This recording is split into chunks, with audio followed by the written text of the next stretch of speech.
Welcome, you beautiful, beautiful, beautiful people, back to another exciting episode here in the 15v15 space. Oh, dude, that is a lot of crazy, crazy stuff that we have seen so far over the interim of Spooktober. So I thought maybe we might need a little bit of a calm down, a little bit of a relaxing game, something that appeals to everybody. So welcome. I hope that you guys are happy, you're healthy. Welcome to Doki Doki Literature Club. Once again, you guys know that I have some form of coffee, which is a delicious 1950s traditional blend with a little bit of espresso and breakfast blend. And it is absolutely delicious on ice. Hell yeah. This game is not suitable for children who are... Okay. Individuals... okay. Alright. We don't need spoilers. No spoilers. Alright. Gonna need the game's age rating. Yup. Uh-oh. What did we get ourselves into, guys? What did we get ourselves into? I wonder. Do you guys think that I'm able to do it? Alright. It covers up my ears, but that's fine, I guess. Alright. What do we got here?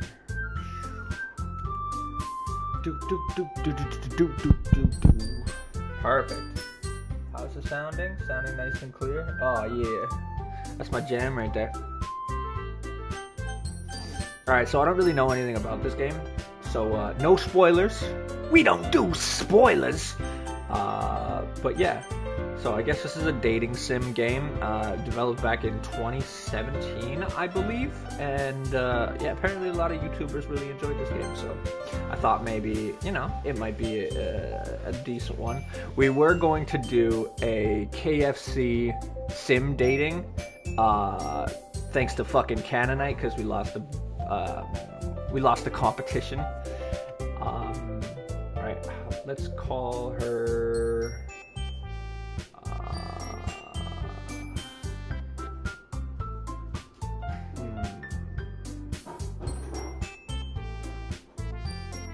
Wait, call her? I guess call us, eh? I don't know. Are we one of these characters, or are we...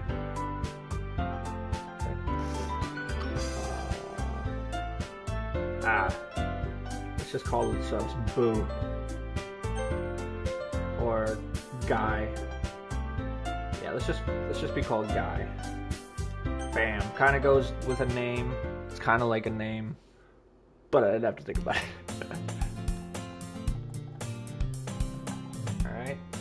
Hey! I see an annoying girl running towards me from the distance, waving her arms in the air like she's totally oblivious to any attention she might draw to herself. That girl is Sayori, my neighbor and good friend since we were children. You know, the kind of friend you'd never see yourself making today, but it just kind of works out because you've known each other for so long. We used to walk to school together on days like this, but starting around high school, she would oversleep more and more frequently, and I would get tired of waiting up. But if she's gonna chase after me like this, I almost feel better off running away. However, I just sigh and idle in front of the crosswalk and let Sayori catch up to me. Ha ha! I overslept again, but I caught you this time. But only because I decided to stop and wait for you. You say that like you were thinking about ignoring me. That's mean, Guy. Well, if people stare at you for acting weird, then I don't want them to think we're a couple or something. Fine, fine. But you did wait for me after all. I guess you don't have it in you to be mean, even if you want to. Whatever you say, Sayori. We cross the street together and make our way to school. As we draw near, the streets become increasingly speckled with other students making their daily commute. By the way, Guy, have you decided on a club to join yet? A club? I told you already, I'm not really interested in joining any clubs. I haven't been looking either. That's not true. You told me you would join a club this year. Did I? I'm sure it's possible that I did in one of our many conversations where I dismissively go along with whatever she's going on about.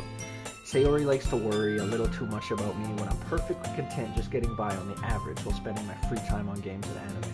Uh-huh. I was talking about how I'm worried that you won't learn how to socialize or any skills before college. Your happiness is really important to me, you know?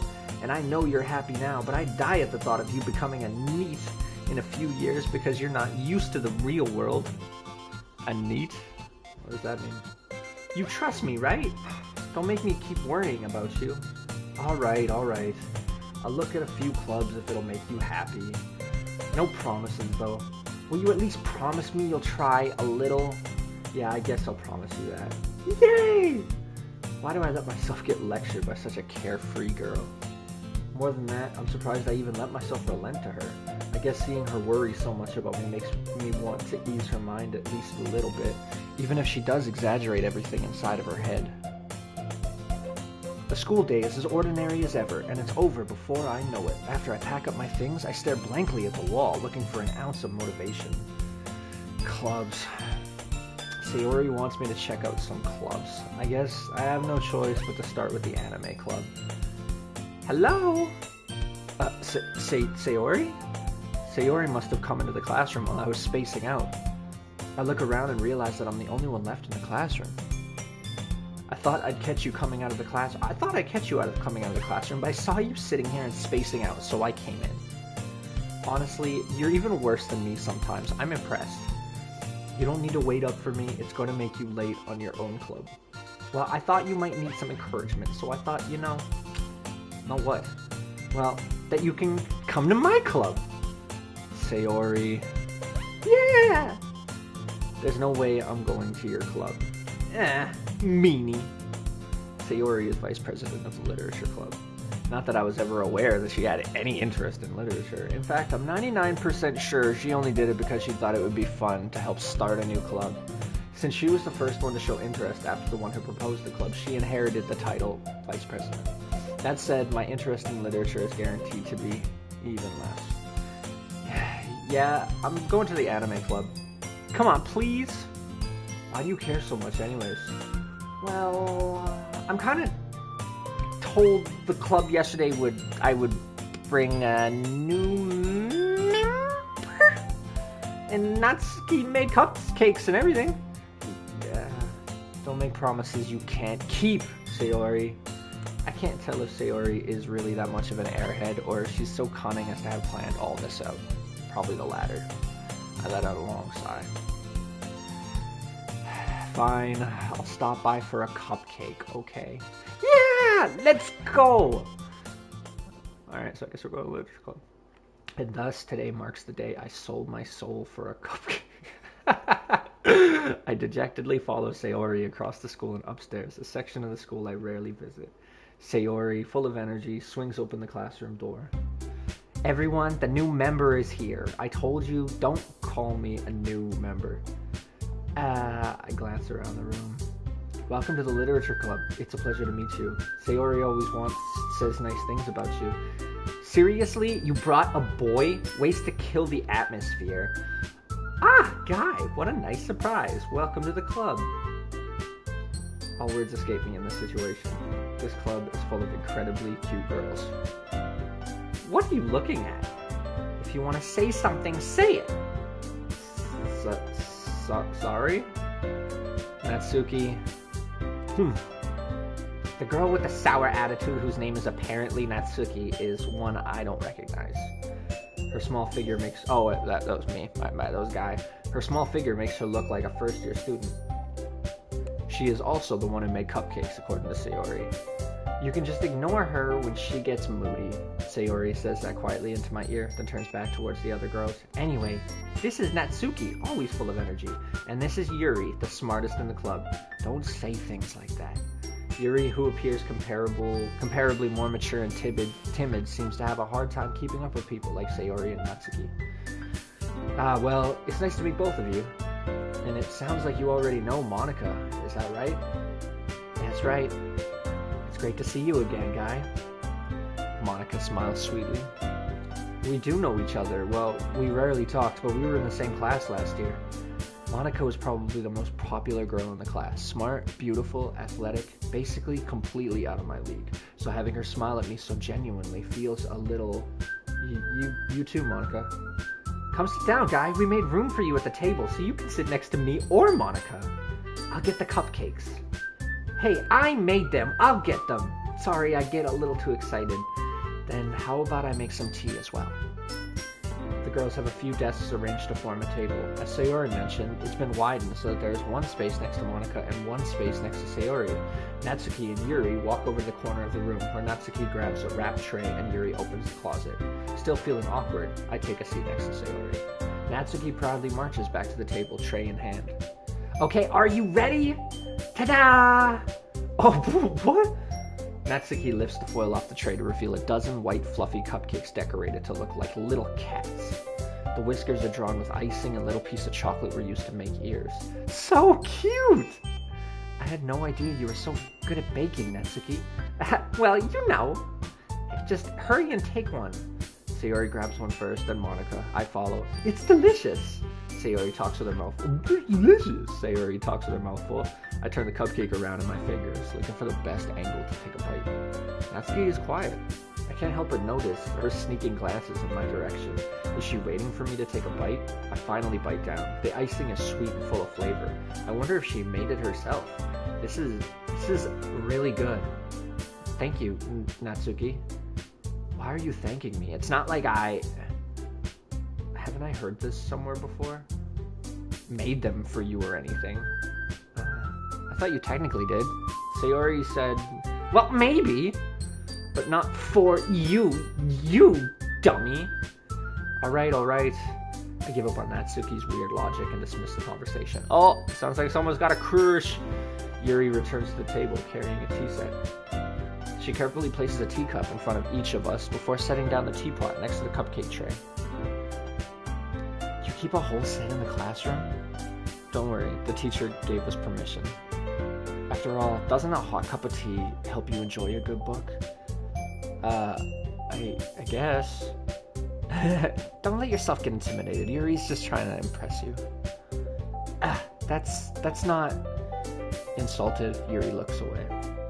I meant that, you know, I believe you. Well, tea and reading might be a pastime for me, but I at least enjoy tea. I'm glad. Yuri faintly smiles to herself in relief. Monica raises an eyebrow that smiles at me. So what made you consider the literature club? I was afraid of this question. Something tells me I shouldn't tell Monica that I was practically dragged here by Sayori. Well, I haven't joined any clubs yet, per se, and Sayori seems really happy here, so that's okay. Don't be embarrassed. We'll make sure you feel right at home, okay? As president of the literature club, it's my duty to make the club fun and exciting for everyone. Monica, I'm surprised. How come you decided to start your own club? You could probably be a board member for any of the major clubs. Weren't you a leader of the debate club last year? Well, you know, to be honest, I can't stand all the politics around the major clubs. It feels like nothing but arguing about the budget and publicity and how to prepare for events. I'd much rather take something I personally enjoy and make something special out of it. And if it encourages others to get into literature, then I'm fulfilling that dream.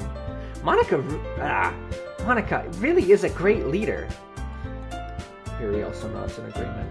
Then I'm surprised there aren't more people in the club yet. It must be hard to start a new club. You could put it that way. Not many people are very interested in putting out all the effort to start something brand new, especially when it's something that doesn't grab your attention, like literature. You have to work hard to convince people that you're both fun and worthwhile, but it makes school events like the festival that much more important. I'm confident that we can all really grow before this club we graduate. Right, everyone? Yeah! We'll do our best. You know it! Everyone enthusiastically agrees. Such different girls, all interested in the same goal. Monica must have worked really hard just to find these three. Maybe that's why they were all so delighted by the idea of a new member joining. Though I still really don't know if I can keep up with their level of enthusiasm about literature. So Guy, what kind of things do you like to read? Well, considering how little I've read the past few years, I don't really have a good way of answering that. Manga. I mutter quietly to myself, half joking. Natsuki's head suddenly perks up. It looks like she wants to say something, but she keeps quiet. Not much of a reader, I guess. Well, that can change. What am I saying? I spoke without thinking after seeing Yuri's sad smile. Anyway, what about you, Yuri? Well, let's see. Yuri traces the rim of her teacup with her finger. My favorite are usually novels that build deep and complex fantasy worlds. The levels of creativity and craftsmanship behind them is amazing to me, and telling a good story in such a foreign world is equally impressive. Yuri goes on, clearly passionate about her reading. She seems so reserved and timid since the moment I walked in, but it's obvious by the way her eyes light up that she finally finds her comfort in the world of books, not people. But you know, I like a lot of things. Stories with deep psychological elements usually immerse me as well. Isn't it amazing how a writer can so deliberately take advantage of your own lack of imagination to completely throw you for a loop? It's true. Anyways, I've been reading a lot of horror lately.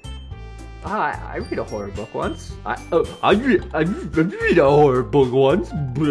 Fucking caveman. I desperately grasp something I can relate to at the minimal level. Yeah, see? It's like, I did that.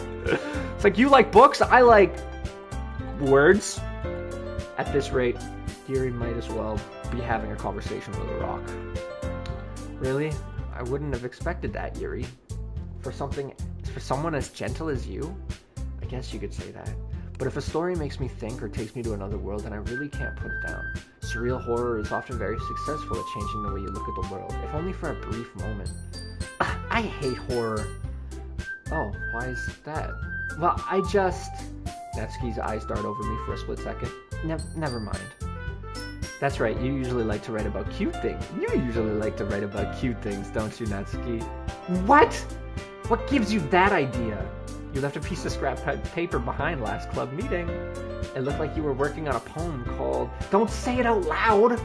And give that back! Fine. Your cupcakes, your poems, everything you do is just as cute as you are. Sayori sidled up behind Natsuki and puts her hand on her shoulders. I'm not cute! Natsuki, you write your own poems? Well, I guess sometimes. Why do you care? I think that's impressive. Why don't you share them sometime?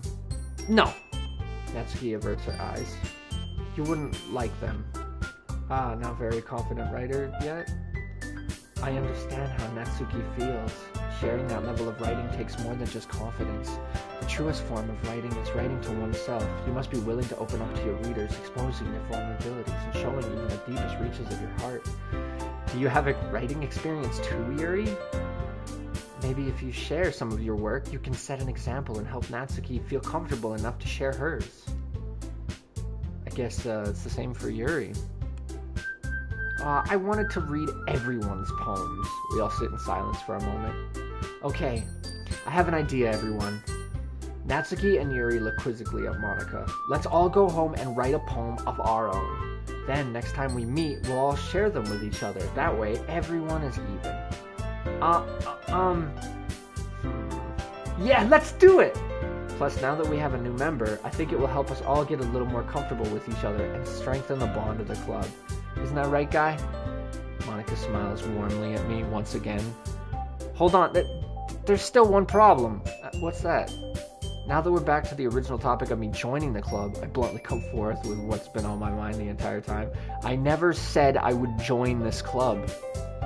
Sayori may have convinced me to stop by, but I never made any decision. I still have other clubs to look at, and I lose my train of thought. All four girls stare back at me with dejected eyes. Holy shit. I just realized that they all have different color eyes. Sayori with the blue, Yuri with the purple, Monika with the green, and Natsuki with the pink. Right? I think I got their names. But I'm sorry, I thought Guy, you all, I'm defenseless against these girls. How am I supposed to make a clear-headed decision when it's like this? That is, if writing poems is the price I need to pay in order to spend every day with these beautiful girls, right? Okay, I've decided then. I'll join the literature club. One by one, the girls' eyes light up. Yeah, I'm so happy! Sayori wraps her arms around me, jumping up and down. Hey! You really did scare me for a moment. If you really just came for the cupcakes, I would be super pissed. Then that makes it official! Welcome to the Literature Club. Thanks, I guess. Okay, everyone. I think with that, we can officially end today's meeting on a good note. Everyone remember tonight's assignment. Write a poem to bring to the next meeting so we can all share. Monica looks over at me once more. Guy, I look forward to seeing you express yourself. Yeah. Can I really impress the class star Monica with my mediocre writing skills? I already feel the anxiety welling up inside me. Meanwhile, the girls continue to chit-chat as Yuri and Natsuki clean up their food. Hey Guy, since we're already here, do you want to walk home together? That's right, Sayori and I never walk home together anymore because she's always stayed after school for clubs. Sure, might as well. Yay! With that, the two of us depart the club room and make our way home. The whole way, my mind wanders back and forth between the four girls. Sayori, Natsuki, Yuri, and of course, Monica. Will I really be happy spending every day after school in the literature club? Perhaps I'll have the chance to go closer to one of these girls. Alright, I just need to make the most of my circumstance, and I'm sure good fortune will find me. And I guess that starts with writing a poem tonight. It's time to write a poem. Alright, pick words you think It's time to write a poem. So pick words you think your favorite club member will like. Something good might happen with whoever likes your poem the most. Okay. Alright, so clumsy would be good with Sayori. Okay, so what are their pattern recognition? So Sayori joins clubs just for the sake of it. Very school smart, very with her friends, very connected. Natsuki kind of seems on her own as the smallest of the group. I'm guessing that she probably has like a lot of passion, but she doesn't really feel like opening up, and it always comes out. It's sort of like anger. Yuri being the tall, breathy one. She's probably like expected to be, very outgoing, very forward, but she's probably like really in herself. And then Monica is the class president, but it seems like there's something behind her. So out of all that, who are...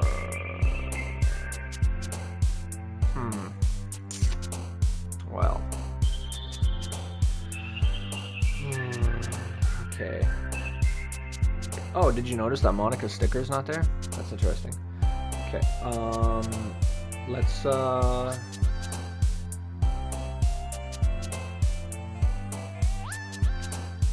what is our guy? So far, he doesn't like reading clubs.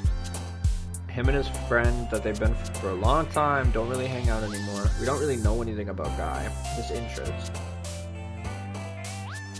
We know he doesn't read. We know he likes anime. So what would...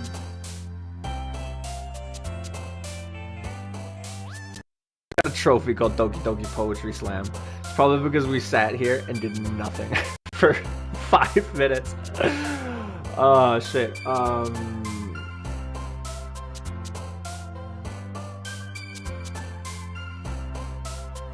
Okay, so what would each one of these be? So a poem about shopping, anime, books, all that kind of stuff, nature. Like what kind of nature? Foxes and shit? Charm, trying to be the love interest, I guess. Excitement, infinite, very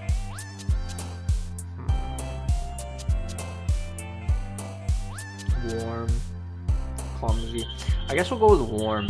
Let's go with something neutral. Alright, warm,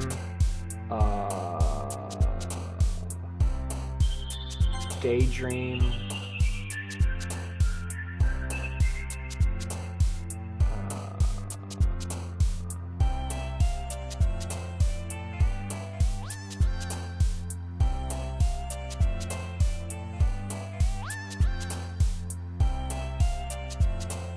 how old are we? Are It said at the beginning that each one of these people are over 18. So that means that this is a collegiate course. So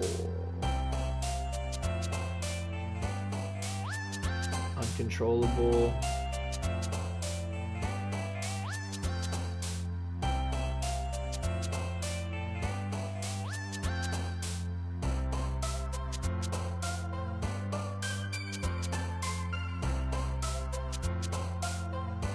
Nibble.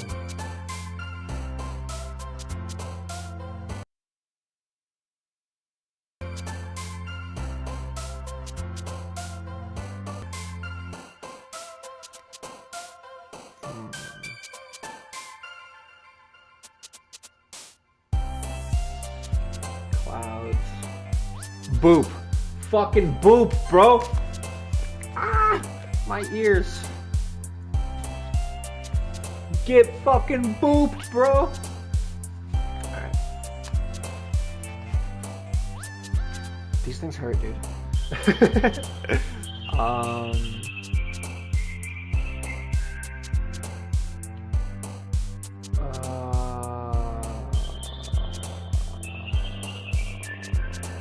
Okay. So what do we got so far? Cloud, Daydream. What was the neutral one? There's Journey. Nibble. And then the very first one, I can't remember. So this could be a Daydream. Capturing affection. So I guess this is at the point of the poem where we just swip it up. Or time, maybe. Playing at that angle. Yeah, but there's nothing here. Games, maybe not so much. I was thinking either time or kiss. Go with time.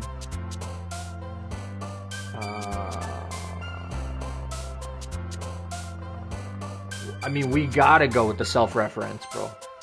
Oh, entropy. That's cool.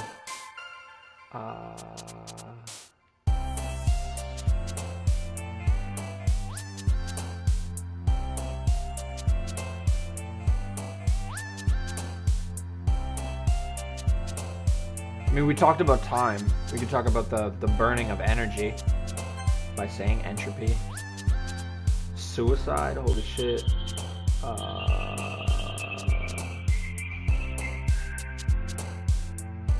Crimson.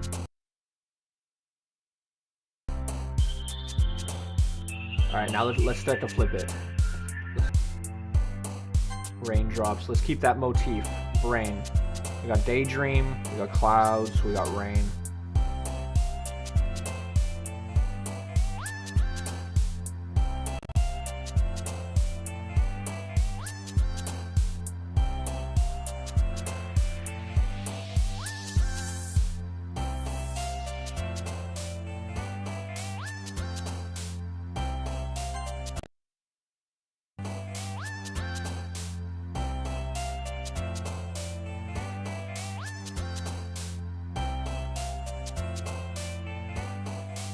We went with clouds, so we could go with electricity.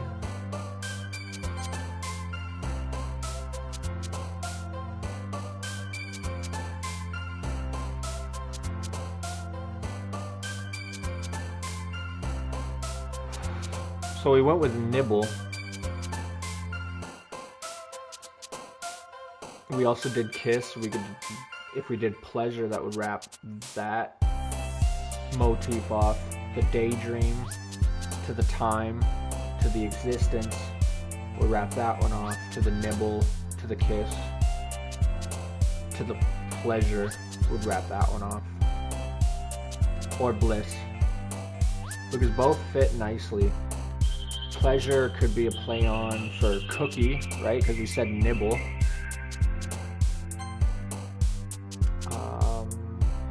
See, vanilla, another thing, right? It's a very double entendre sort of way of looking at things. Nothing really water comes to mind. strawberry, kind of watery, kind of juicy, plays on the motif, and then time, growth. Could be. If we had vanilla after the fact, because then it would just be strawberry covered vanilla or chocolate or something. Yeah, because we want to be in the moment of the daydream, right? So I'm gonna guess strawberry, which might play into hair, right? Just like pink would play into eye color or hair color. Suicide, melancholy, philosophy, all these things, they're all reminiscent of one character in one way or the other. But we don't really know anything about these people, right? So,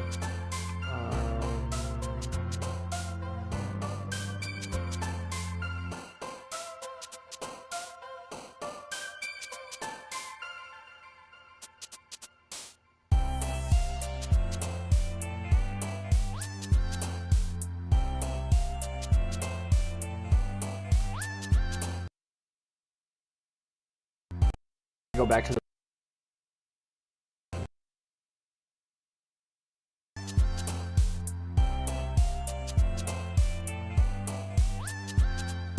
memory.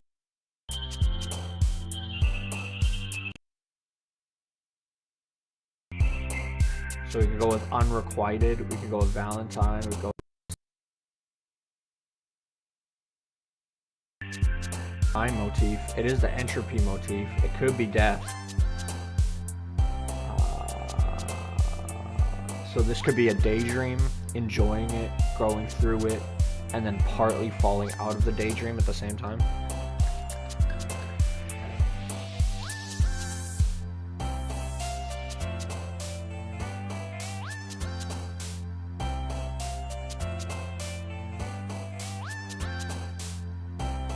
Unending.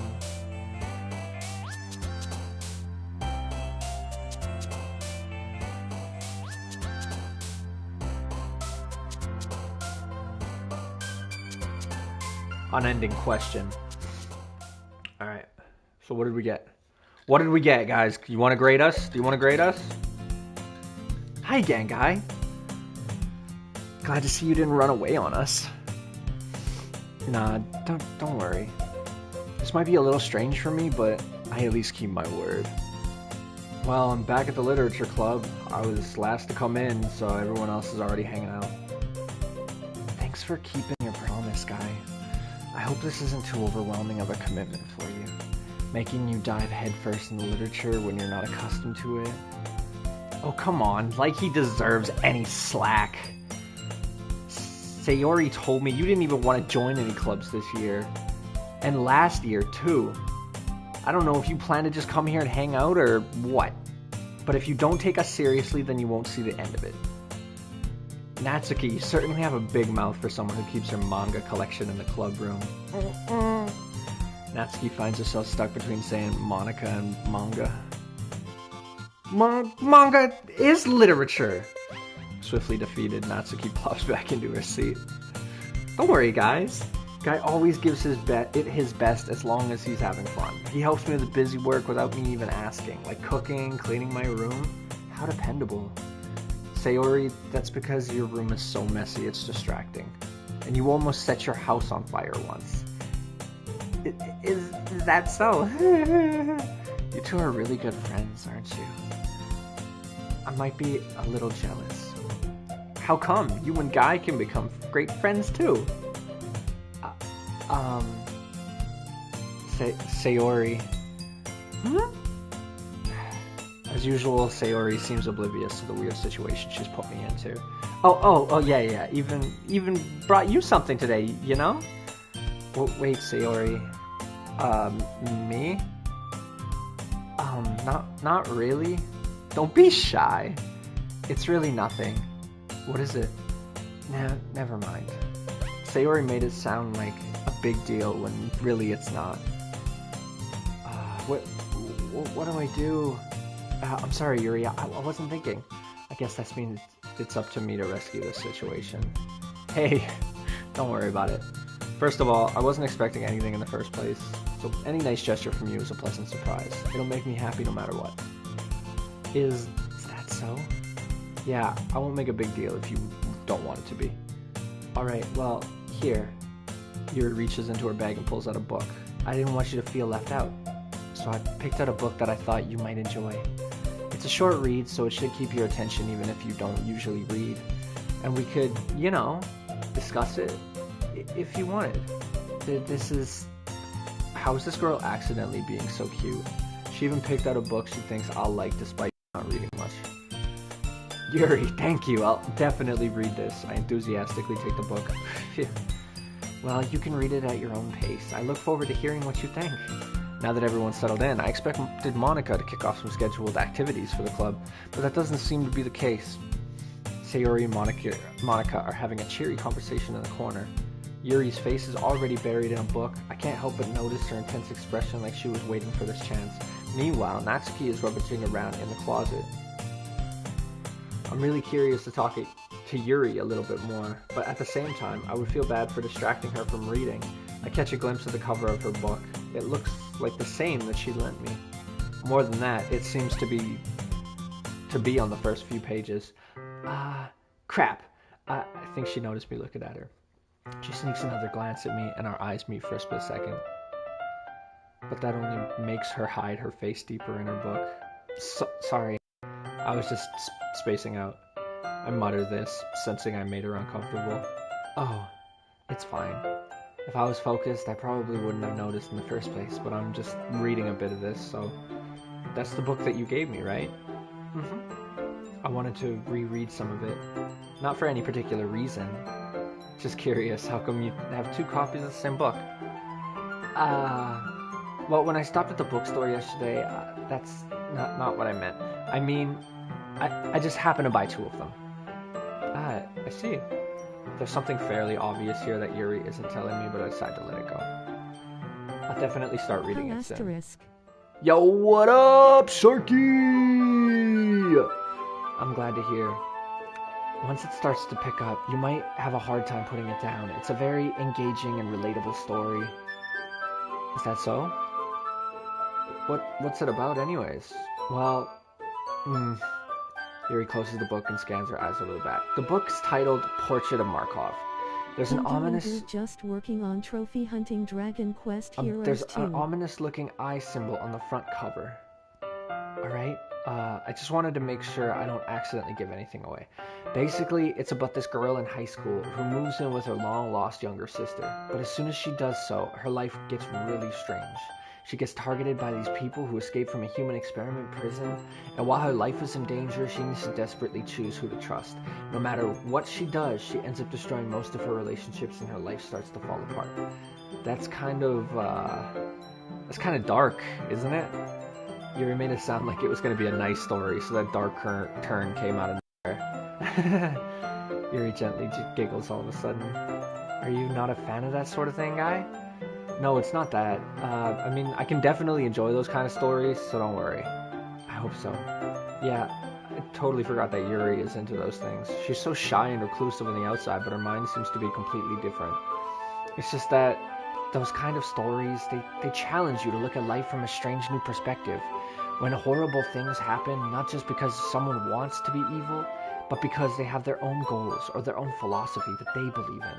Then suddenly, when you thought you related to the protagonist, they're made out to be the naive one for letting their one-sided morals interfere with the villain's plans. I'm rambling, aren't I? Not again. I'm sorry. Hey, don't apologize. I haven't lost interest or anything. Well, I guess it's alright then. But I feel like I should let you know that I have this problem. When I let things like books and reading fill my thoughts, I kind of forget to pay attention to other people. So I'm sorry if I end up saying something strange. And please stop me if I start talking too much. I really don't think you need to worry. That just means you're passionate about reading. The least I can do is listen. It's a literature club after all. That's true. In fact, I might as well get started reading it, right? You don't have to. Well, what are you saying? Just a moment ago you were saying you were looking forward to it. Let me just get the book. I quickly retrieved the book that I put in my bag. Alright, it's fine if I sit here, right? Slip into the seat next to Yuri's. Yeah. You sure? You seem a little apprehensive. I'm sorry. It's not that I don't want you to, it's just something I'm not very used to. That is, reading in company with someone. I see. Well, just tell me if I end up distracting you or anything. Alright. I open the book and I start the prologue. I soon understand what Yuri means about reading in company. It's as if I can feel her presence over my shoulder as I read. It's not a particularly bad thing. Maybe a little distracting, but the feeling is somewhat comforting. Yuri is in the corner of my eye. I realize that she's not actually looking at her own book. I glance over. It looks like she's reading from my book instead. Sorry. I was just... Yuri, you really apologize a lot, don't you? I do? I don't really mean to. Sorry. I mean... Here, this should work, right? I slide my desk until it's up against Yuri's, then hold my book more between the two of them. Oh, shit, son! I suppose so. Yuri timidly closes her own copy. Once we lean in a little bit, our shoulders are almost touching. It feels like my left arm is in the way, so instead, I use my right hand to hold the book open. I guess that makes it kinda difficult to turn the page. Here. Yuri takes her left arm and holds the left side of the book between her thumb and forefinger. I do the same thing with my right arm on the right side of the book. That way I turn a page, and Yuri slides it under her thumb after it flips to her side.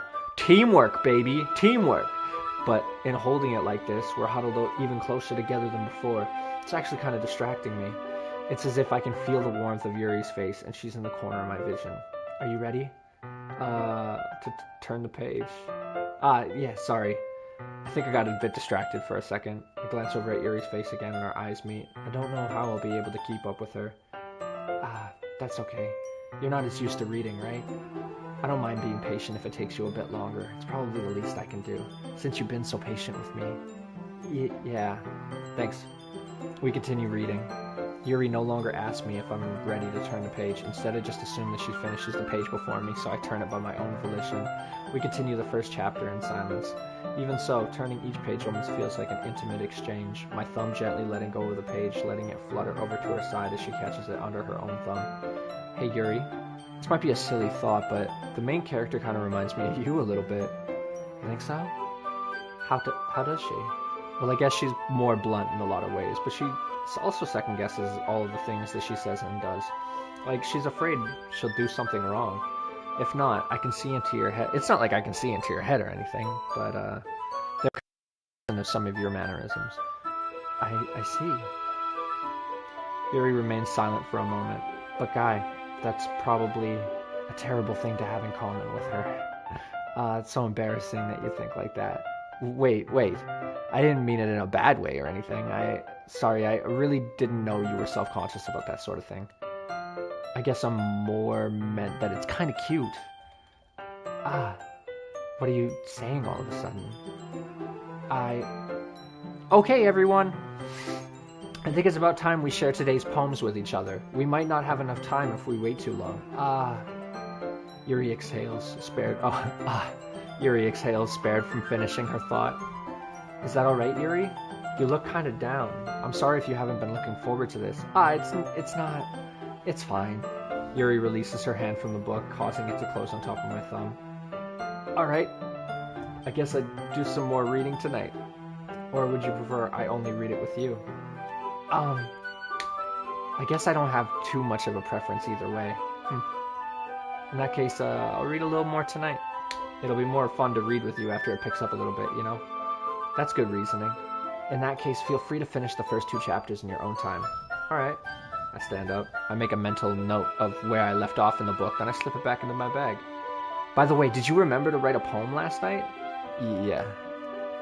My relaxation ends. I can't believe I agreed to do something so embarrassing. I couldn't really find much inspiration since I've never really done this before. Well, now that everyone's ready, why don't you find someone to share with? I can't wait! Sayori and Monica enthusiastically pull out their poems. Sayori's on a wrinkled sheet of loose leaf torn from a spiral notebook. On the other hand, Monica wrote hers in a composition notebook. I can already see Monica's pristine handwriting from where I sit. Natsuki and Yuri reluctantly comply as well, reaching into their bags. I do the same myself. Who should I show my poem to first? I'm gonna show it to the homie. Oh, Or should I show it to the book leader? No, I want the homie's impression. I want the homie's impression. I'm definitely most comfortable sharing it with Sayori first. She's my good friend after all. Fuck yeah, that's my reasoning too. Alright. This is a good poem, guy. Are you sure it's your first time? Of course. It's not that good. Am I the kind of guy who would be writing poems in his spare time? I guess you're right. But that's why it impressed me. Well, to be honest, I was afraid that you wouldn't do it seriously or that you wouldn't write one at all. I'm really happy that you just wrote one. It just reminds me of how you're really a part of the club now. Not to mention the fact that I'm standing in front of you in the club room. Well, of course. I'm not really into it yet, but that doesn't mean I'll break my promise. See?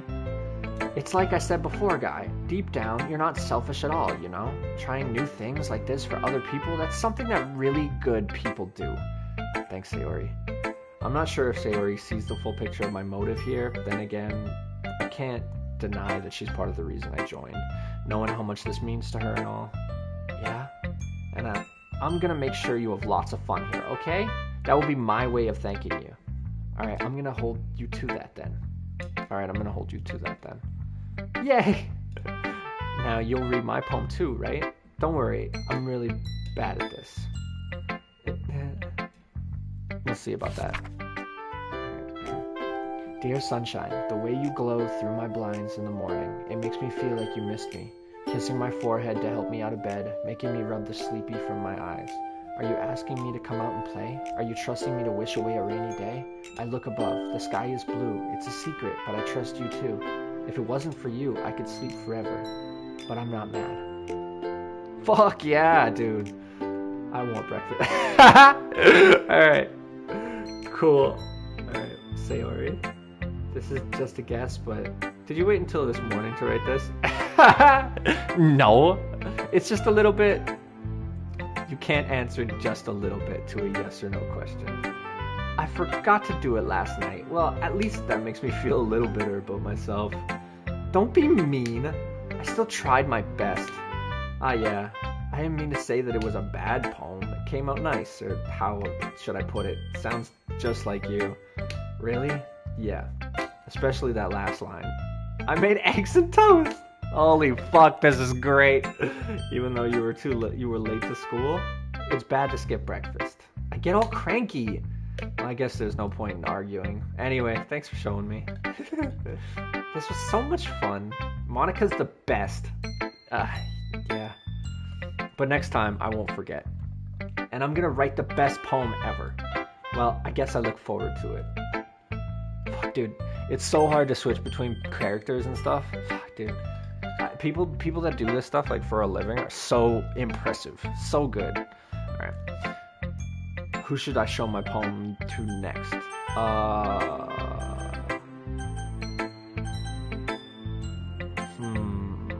I mean, we're going after Yuri, right? Like it's hands down, it's Yuri.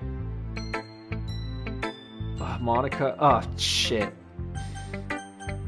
Okay, then who would we leave off on?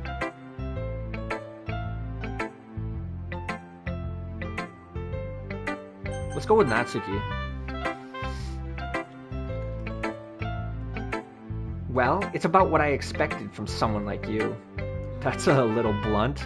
Well, excuse me. It's not like I said it was bad. It just didn't evoke any emotions. So basically, it's not cute enough for your tastes. Do you want to get smacked? I'll pass. Well, anyways, I guess I need to show you mine. Not that you'll like it. Monkeys can climb, eagles can fly, monkeys can climb, crickets can leap, horses can race, owls can seek, cheetahs can run, eagles can fly, people can try, but that's about it.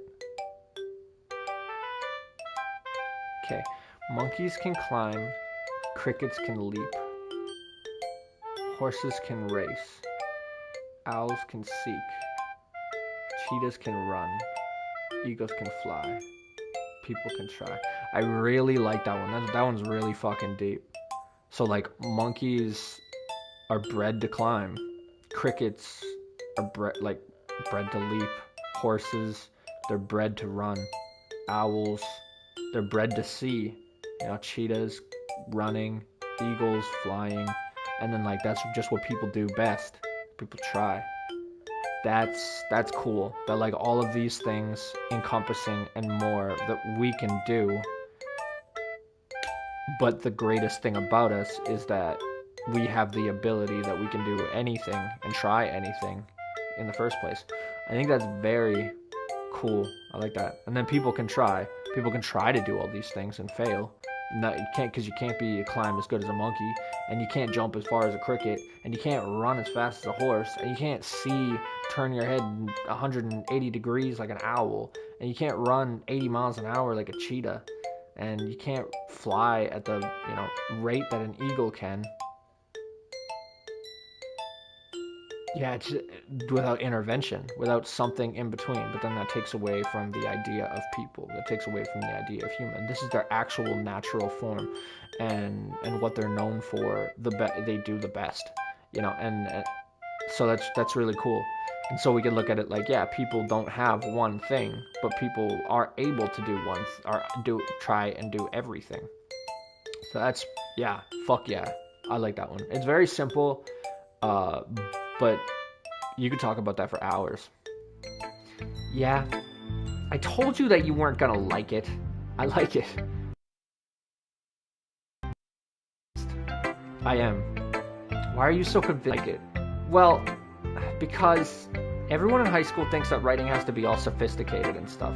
People don't even express themselves. Your writing style wouldn't make your message any less valid. Yes, I like when it's easy to read, but it hits you hard. Like in this poem. Seeing everyone around you do great things can be really disheartening, so I decided to write about it. Yeah, for sure. Okay, so she wrote it from like the perspective of the disheartening point, being like, look at all of these things that these things can do, and they're known for it, and it's great. But people can try, but ultimately fail. But it's got the flip side of it too, right? Like that's the greatest thing about us, is that we are able to try. So it's got that flip coin. It's awesome. Yeah, I understand. Thing about it, simple writing is that it puts more weight on the wordplay. Like I set up for a rhyme at the end, but then made it fall flat on purpose, which it did. Honestly, you have like A, B, C, D, E, and then you have A, right? And that's the beautiful thing. Oh wait, no. What did it start off with? It said monkeys can jump. Okay, so it would be like A, B, C, D, and then E, pretty much. Right. Like I set up for a rhyme at the end, but then made it flat on purpose. It helps bring out the feeling in the last line. It does. So you did. I guess more went into it than I realized. That's what it means to be a pro. I'm glad you learned something. Didn't expect that from the youngest one here, did you? Yeah, I guess not. I decided to humor her with that last comment. I don't really care how old everyone is, but if Natsuki is feeling proud, then I won't take that away from her. Yeah, see, so she's just got a complex about her, right? Yeah, we're gonna end off on Yuri. So we're gonna go with Monica. Hi, guy. Having a good time so far? Yeah. Good, glad to hear it. By the way, since you're new and everything, if you ever have any suggestions for the club, like new activities or things we can do better, I'm always listening. Don't be afraid to bring things up, okay? Alright, I'll keep that in mind. Of course I'll be afraid to bring things up. I'm much better off just going with the flow until I'm more settled in. Anyway, want to share your poem with me? It's kind of embarrassing, but I guess if I have to. Don't worry, guy. We're all a little embarrassed today, you know? But it's that sort of barrier that we all learn to get past soon. Yeah, that's true. I hand Monica my poem. Mm-hmm. Great job, guy. I was going, in my head while reading it. It's really metaphorical. I'm not sure why, but didn't expect you to go for something so deep. I guess I underestimated you. It's easier for me to keep everyone's expectations low. That way it always counts when I put in some effort. That's not very fair.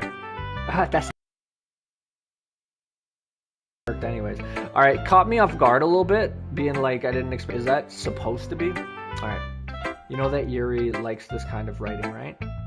writing that's full of imagery and symbolism, unlike Sayori, who likes using simple and direct words to describe happiness and sadness. Yuri likes it when readers are left to derive their own meaning out of it. It's very challenging to write like that effectively, both allowing people to get something out of it just by the feel, or letting them deeply analyze all the nuances. It can take years of practice, which I'm assuming Yuri has at this point. I've never really asked though. I'm sure I'm nowhere near her level yet. Don't worry so much about that. You do your own thing. Just keep exploring and learning, trying new things. I'm sure I'll end up trying different things a lot. It could take a while before I feel comfortable doing this. That's okay. I love to see you try new things. That's the best way to find the kind of style that suits you. Everyone else might be a little biased towards their own kind of styles, but I'll always help you find what suits you most. So don't force yourself to write the way everyone else wants to write. So it's not like you have to worry about impressing them or anything. Anyway, do you want to read my poem now? Don't worry, I'm not very good. You sound pretty confident for someone who claims to not be very good. Well, that's because I have to sound confident. That doesn't mean I always feel that, you know? I see. Well, let's read it then. Hole in the wall. It couldn't have been me. See the direction the spackle protrudes? A nosy neighbor? An angry boyfriend? I'll never know. I wasn't home. I peer inside for a clue. No, I can't see. I reel, blind, like a film left out in the sun. But it's too late. My retina's already scorched with a permanent copy of the meaningless image. It's just a little hole. It wasn't too bright. It was too deep, stretching forever into everything. A hole of infinite choices. I realize now that I wasn't looking in. I was looking out. And he, on the other side, was looking in. Okay, so this is from the perspective of that motif of can't see me through a pinhole, right? A hole in the wall. So you're looking at it and you're trying to glance out. No one can see in, but you can see out.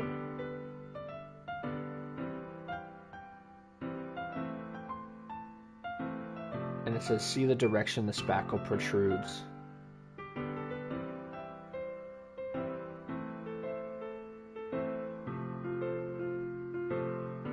So is she talking about someone put a hole in the wall? A nosy neighbor? Did they put that hole in the wall? An angry boyfriend? Did he smash the wall? I'll never know I wasn't home. I peer inside for a clue. No, I can't see. I reel blind like a film left out in the sun. So I curl up. But it's too late. My retinas. But it's too late. You've already seen what you were looking for. Already scorched with a permanent copy of the meaningless image. Oh, okay, right there. That's the motif of the film. And then eye shutter, right? The camera. It's just a little hole. It wasn't too bright. And then it's like a pinhole, like a pop can camera. It was too deep, stretching forever into everything. A hole of infinite choices. I realize now that I wasn't looking in. I was looking out. And he on the other side was looking in. Just a little hole. It wasn't too bright. It was too deep, stretching forever into everything.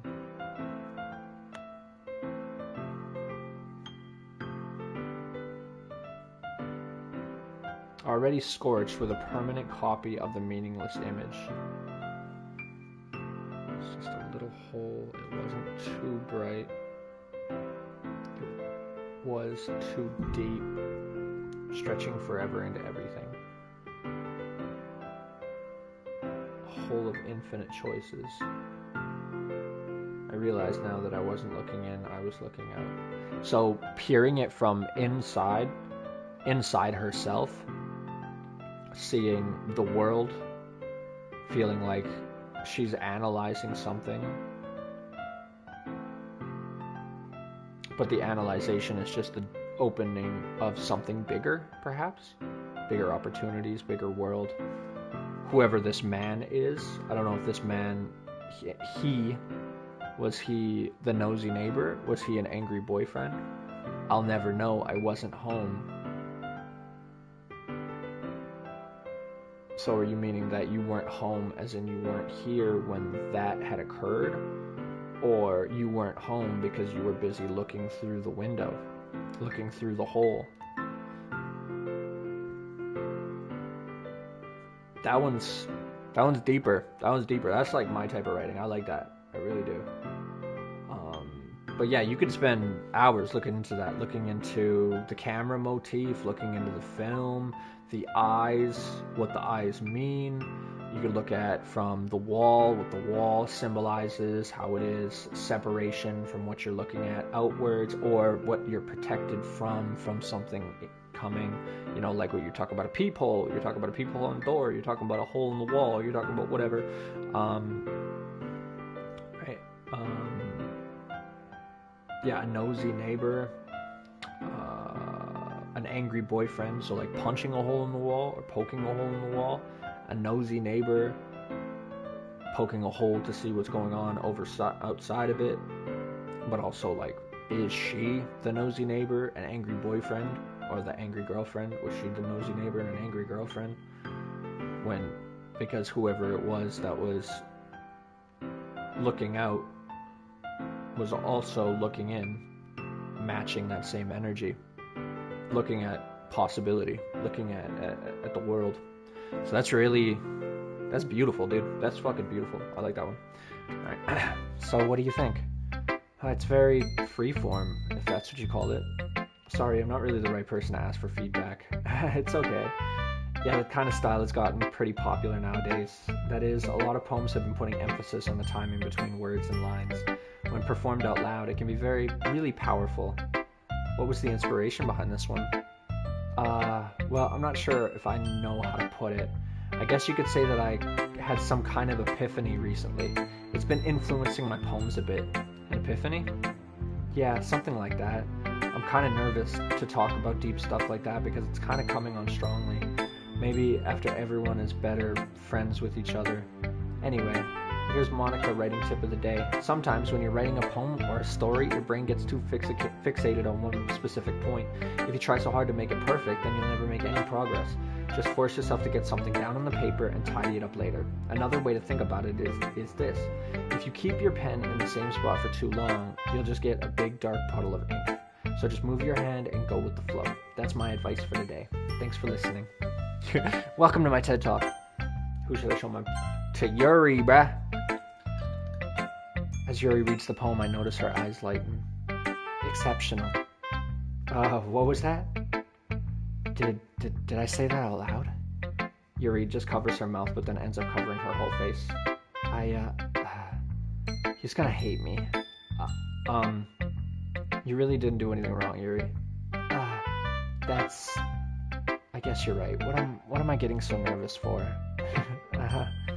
Yuri takes a breath. So, what kind of writing experience do you have? Your use of imagery and metaphors indicate you've written a lot of poetry before. Really? It's a huge compliment coming from you. This is actually my first time, really. Huh? Yuri stares at me blankly, then looks at my poem again. Well, I know that. I just meant, Yuri trails off, unable to find an excuse. She traces her finger along the words in the poem as if breaking down more thoroughly. Yeah, okay. This is the reason I was able to tell. It's just that there are specific writing habits that are usually typical of new writers, and I have been through that myself. I kind of learned to pick up on them. I think the most noticeable thing I recognize in new writers is that they try to make their style very deliberate. In other words, they tend to pick a writing style separate from the topic matter, and they form-fit the two together. The end result is that both the style and expressiveness are weakened. Once Yuri finds her train of thought, it's as if her demeanor totally changes. Her stammering is completely gone, and she sounds like an expert. Of course, that's not something you can be blamed for. There are so many different skills and techniques that go into writing even a simple poem. Not just finding them and building them, but getting them to work together is probably the most challenging part. It might take you some time, but it all comes with practice and learning by example and trying new things. I also hope that everyone else in the club gives you valuable feedback. Natsuki can be a little biased, though. Biased? How? Well, never mind. I shouldn't be talking about people like that. Sorry. It's fine. I'm not sure if Yuri is apologizing to herself, to me, or to Natsuki. Do you mind if I read your poem now? Please do. I'd love to share my thoughts process behind it. Yuri smiles dreamily, as if that's a rare opportunity for her, which itself is kind of funny. After all, isn't this supposed to be a literature club?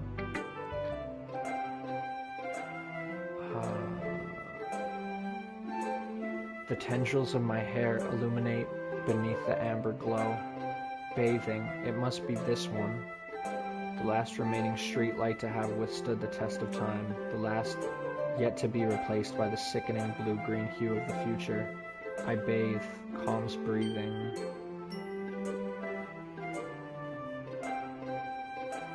Calms breathing air of the present but living in the past. The light flickers, I flicker back. The tendrils of my hair illuminate beneath the amber glow. I really like this because this is like water. This is water and light playing off of each other.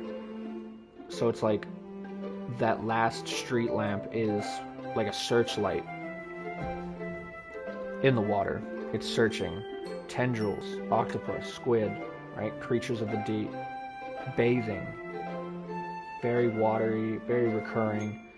And then blue-green hue, almost like algaic, but hue of the future, right? I bathe, calms breathing, air of the present, but living in the past, right? Now you take that and you're just standing under a street lamp, the last lamp that hasn't been changed yet. The bulb hasn't been changed, right? But at the same time, the tendrils of my hair illuminate beneath the amber glow. The amber, right, a yellowish as opposed to the blue-green hue. It feels like you're in a searchlight under the water. It must be this one. The last remaining street lamp light to have withstood the test of time. So every other bulb had been burned out. And so it was replaced with a new bulb from the future. Right? So it's last of a dying breed. And then the light flickers and I flicker back, talking about the similarity between the two, between being last of a dying breed, between standing the test of time, between losing oneself. You know, the light flickers, I flicker back. That one is very beautiful. It's very simple. But at the same time, they play off of each other. It's nice to see the light refracted off of the water, comparing herself to something that is not original, but something monumental, something, what the fuck is that called? Prolific, you know, like she is no longer just a creature. Tendrils, right? Tendrils is evocative of an undersea beast. It's not tentacles, it's tendrils. It's something Lovecraftian. So comparing herself to something mythic, comparing herself to something everlasting, but not at the same time.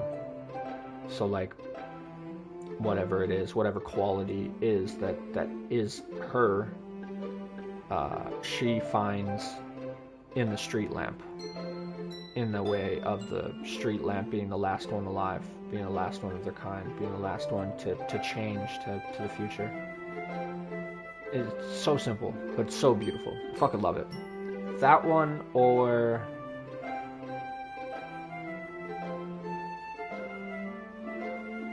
the breakfast one made me laugh. Yeah, I think definitely Yuri or Sayori. Still gotta remember their names. Alright. I'm sorry, I have such terrible handwriting. What? I wasn't thinking that at all. But it took you a long time to read. Well, I just don't read script very often. I actually think your handwriting is pretty. That's a relief.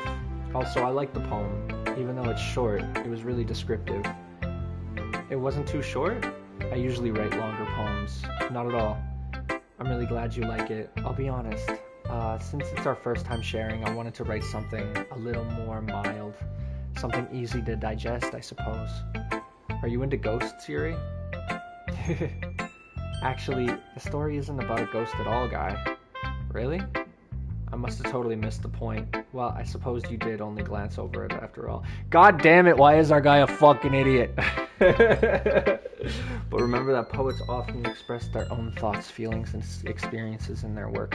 And that's the same thing about reading other people's work, is you put yourself into it, right? So that's the beauty, is authorial intent is not being able to take away what the original intent of the writer was, right? But we, as the reader, have a way of putting our own meaning into it, which actually expands and grows meaning. That's what makes things prolific. That's what makes things timeless, archetypal, all that kind of stuff. It's beautiful.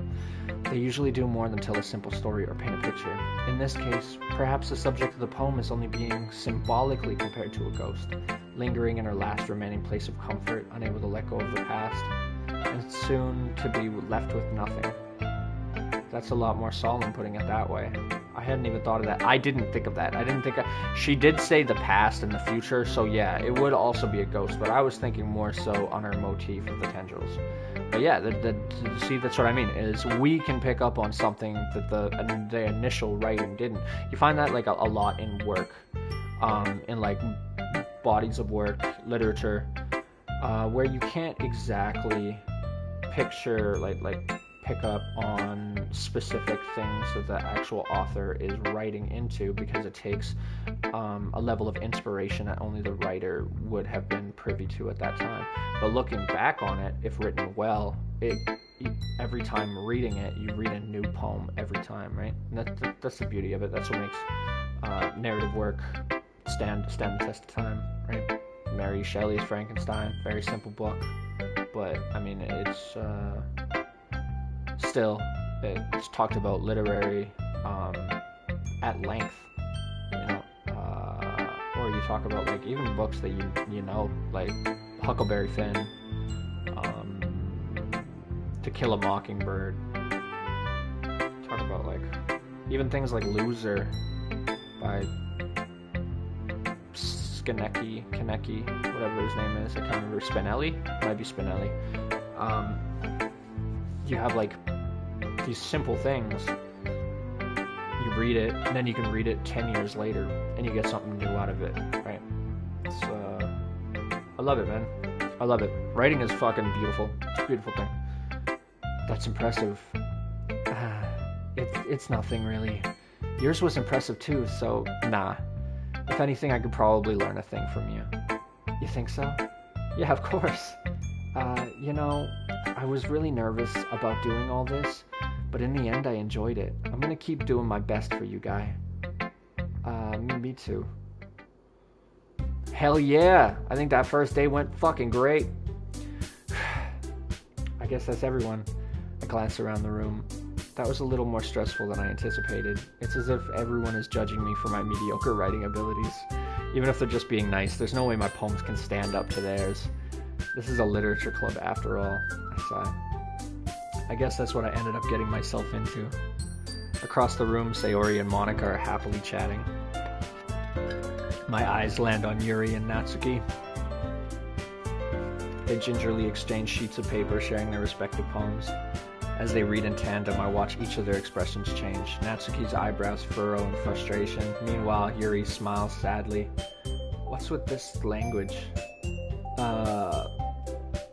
Did you say something? Oh, it's nothing. Natsuki dismissively returns the poems to the desk with one hand. I guess you could say it's fancy. Thanks. Yours is cute. Cute? Did you completely miss the symbolism or something? It's clearly about the feeling of giving up. How can that be cute?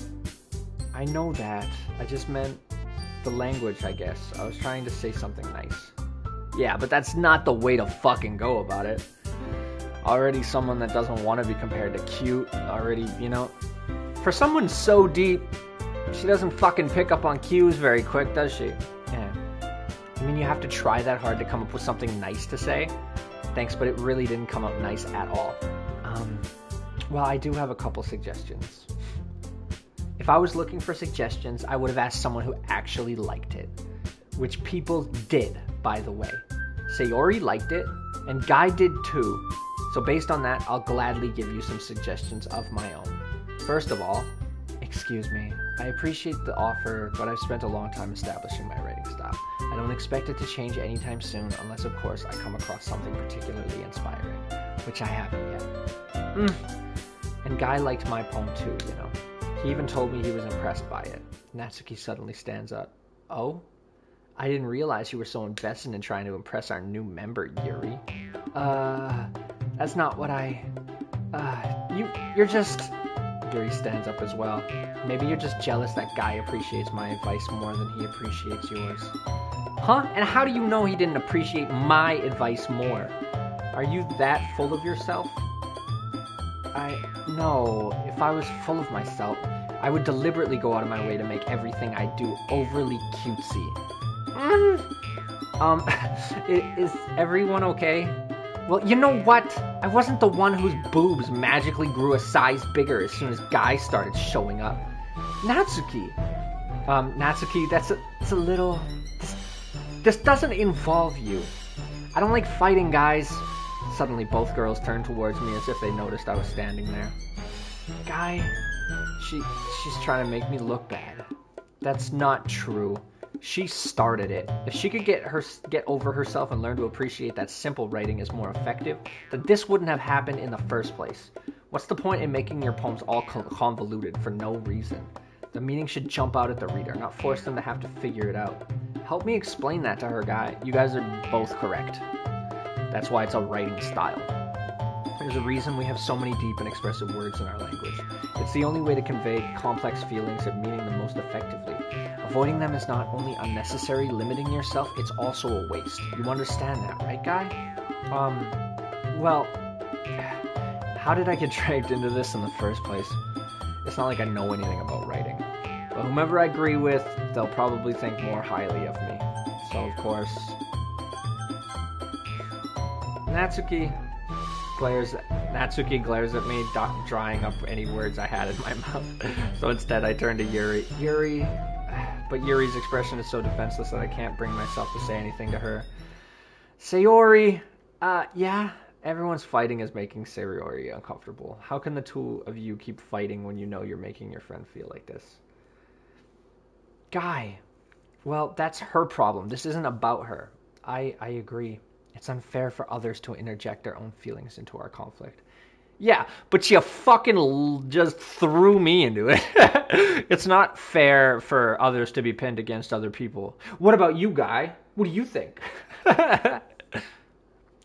Unless Sayori wants to tell Yuri what a stuck-up jerk she's being. She would never. It's your immaturity that made her upset in the first place. Excuse me? Are you listening to yourself? This is exactly why nobody likes... Stop! Natsuki, Yuri, you guys are my friends. I just want everyone to get along and be happy. My friends are wonderful people, and I love them because of their difference.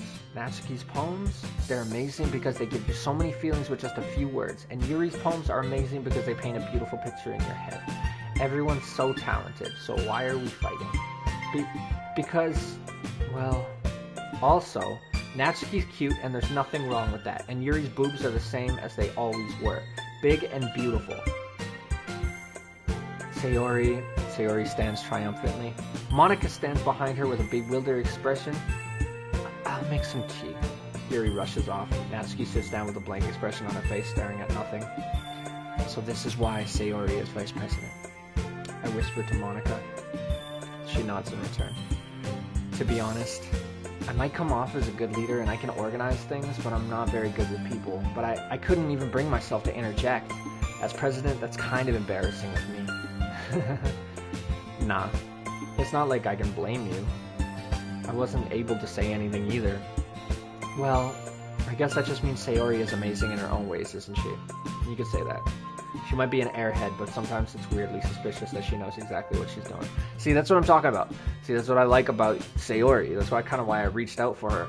Because it was just like, bro, like, help me out here. You know, if I interject in between these two people, I'm going to split these two people against each other and think, and then I'm going to have to apologize on one hand or the other because I'm going to be misinterpreted in one way or the other because the emotions are so raw. We need another third person in order to level it out. If you're going to bring one person, then let's bring two people, and that way it's a perspective of two people that know their writing, understand, trying to be understood. One person that gets pulled in order to pick sides, and then the other person put in order to interject, in order to like see the whole thing through, right? So it's just, that was my best option. I was fucking sinking, bro. Alright, I see. Take good care of her, okay? I would hate to see her get herself hurt. That makes 2 of us. You can count on me. Monica smiled sweetly at me, causing my stomach to knot. Such a genuine person rarely does make a good president, regardless of what she says. If only I could get the chance to talk to her a little more. Okay, everyone. It's about time for us to leave. How did you feel about sharing poems? It was a lot of fun. Well, I'd say it was worth it. It was alright, well, mostly. Guy, how about you? Yeah, I'd say the same. It was a neat thing to talk about with everyone. Awesome.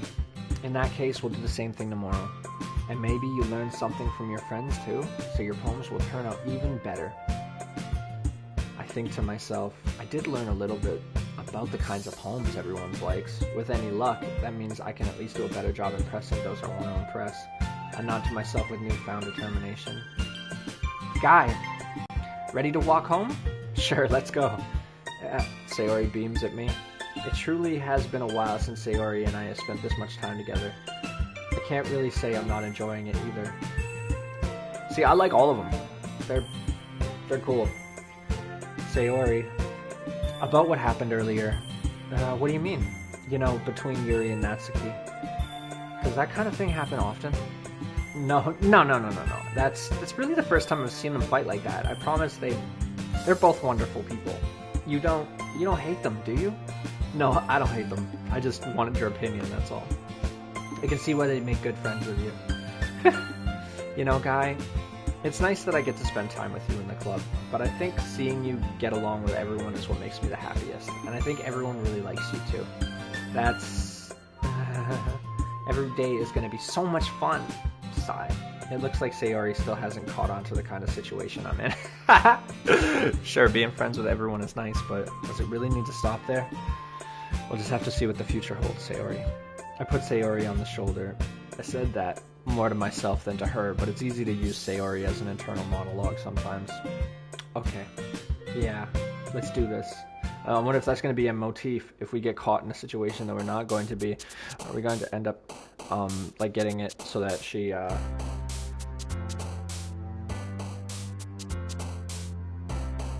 so that she's almost like our voice of reason, you know? Like, we obviously play the devil's advocate, so... Well, I mean, internally, monologuing-wise, we're gonna play, like, you and me, we play, isn't this fucking meta? Isn't it meta, dude? I love it. It's cool. The words are crazy. Alright.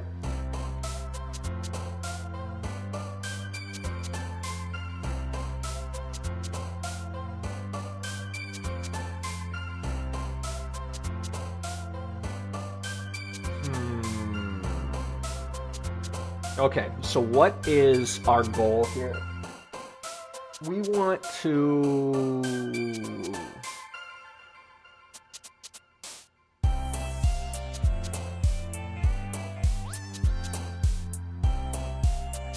Well, we want to become better at writing, first off. But who do we want to impress?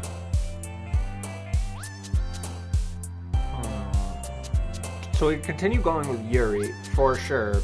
It's a continuous thing. Seems like they get along the best. I don't know if that was by accident or that's just the way that the narrative is. I don't really know. I've never really done many of these dating sims. Well, I did when I was young, but nothing really like overly well written. Kind of like terrible, albeit overly sexualized web dating sims, right? So they had a different level of writing, but this one is like well written. It's very, very meta so far. So with that, we should probably just focus on the writing and see what kind of happens, right? I just wish that the words that we had said, I wish we could see, you know, I wanted to see like an actual poem written of the words that we had said. I think that would have been really fucking cool. But yeah. So what we could do for future reference is we could take the words and then I could write a poem, right? And we could see if it turns out good, right? With these in particular things.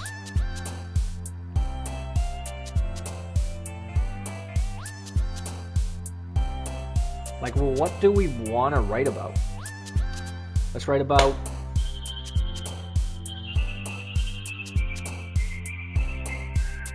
I don't fucking know. Dude, this would be so goddamn hard, joining a literature club. Especially like writing on the spot like this. I'm just going to go with extraordinary. Or go with...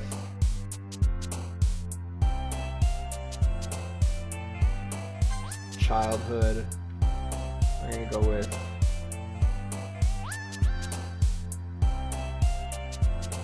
ambient. Something amazing, something childhood, ambience wise, music.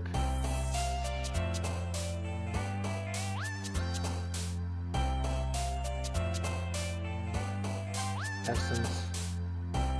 The fucking word suicide being thrown in there is really good. We are going to use that in one of them. It's just got to be done in the correct way.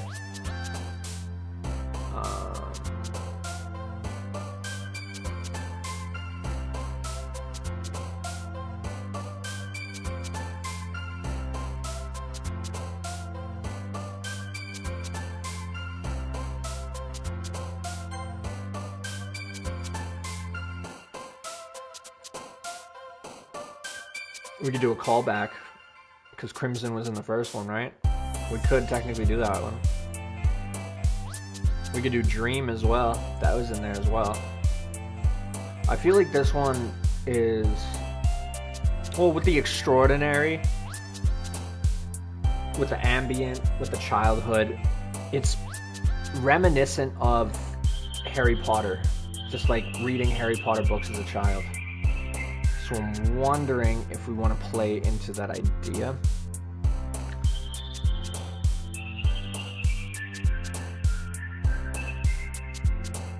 I don't know what you guys get out of it, but I'm gonna go with Crimson again. Crimson, red, power, alert.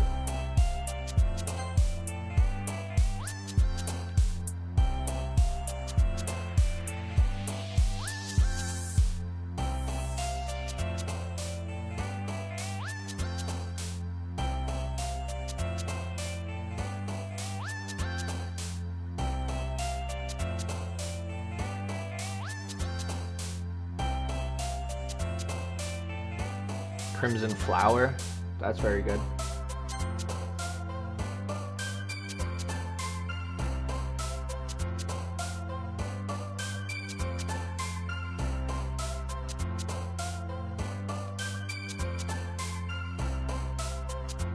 I mean, we already said crimson, so we could go with the motif of passion. But really, what are we pulling together here? So we're saying dream, we're saying extraordinary, we're saying childhood, we're saying crimson, we're saying flower. Crimson flower, it reminds me a lot of Beauty and the Beast, about like the rose, the never-ending death rose. Ribbon, I really like the word ribbon. It's very...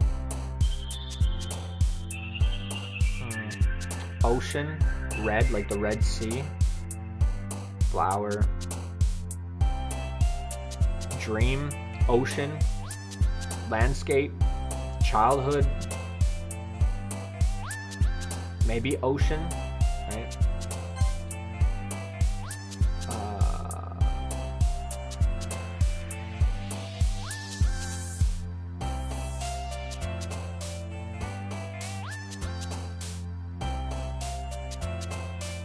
Milk, insight, puppy, misery, melancholy, fear.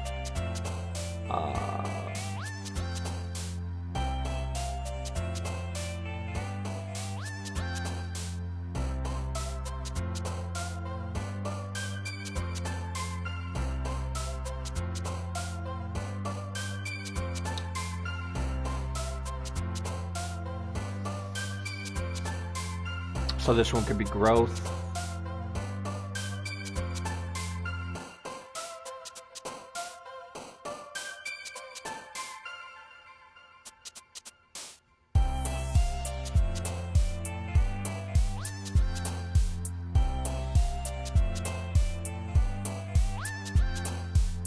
Boy Under the Cupboard always reminds me.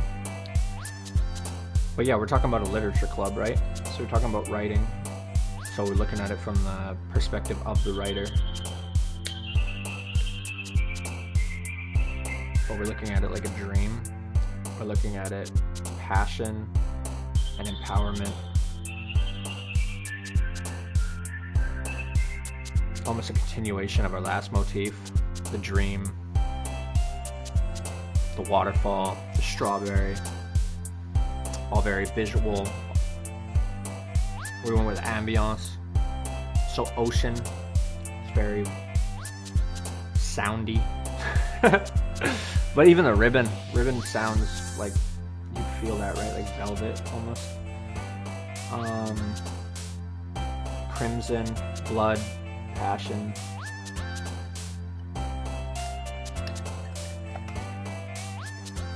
Death is very evocative of passion, dream.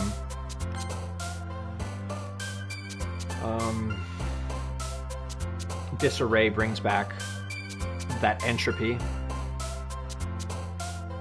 Melody brings ambiance, right?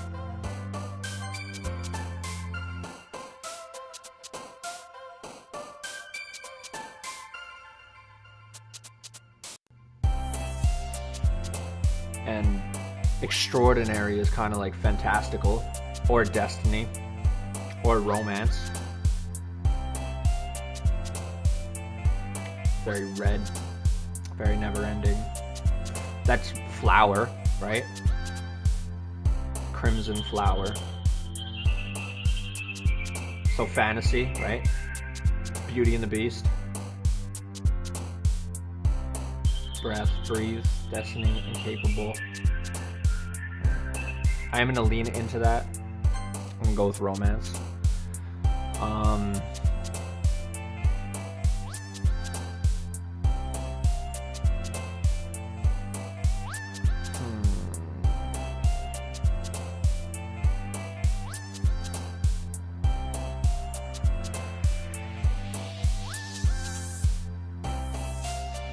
Judgment.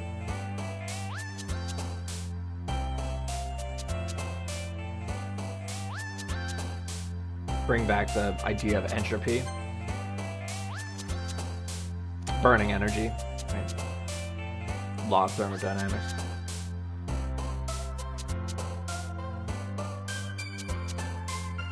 The chaos in the world. And that's very red, that's very crimson, crimson blood.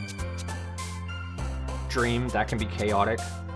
Energy, to burn down energy is to dream, is to reset, is to reborn.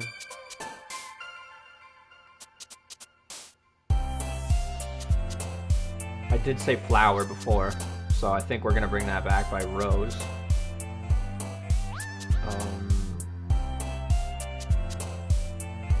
We want extraordinary, so we probably want jumpsuit, journey, not jumpsuit. I read swimsuit, but I want journey.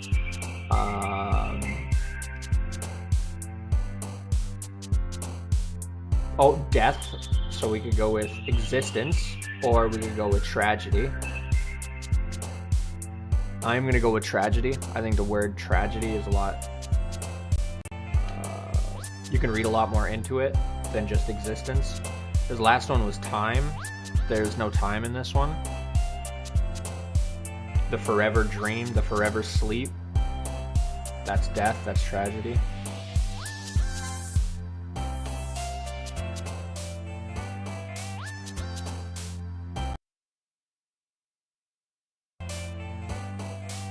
But there was no food. Otherwise, I would tie it in with vanilla.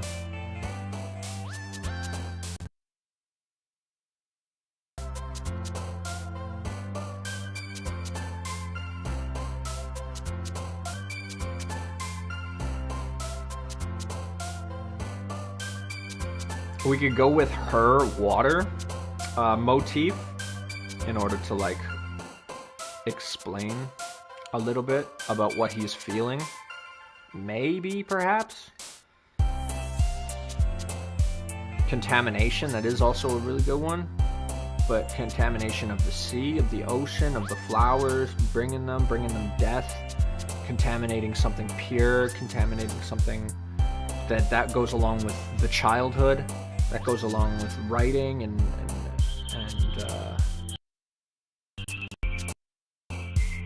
so I could make that one work. In Starscape, definitely over the ocean. And then ending it off with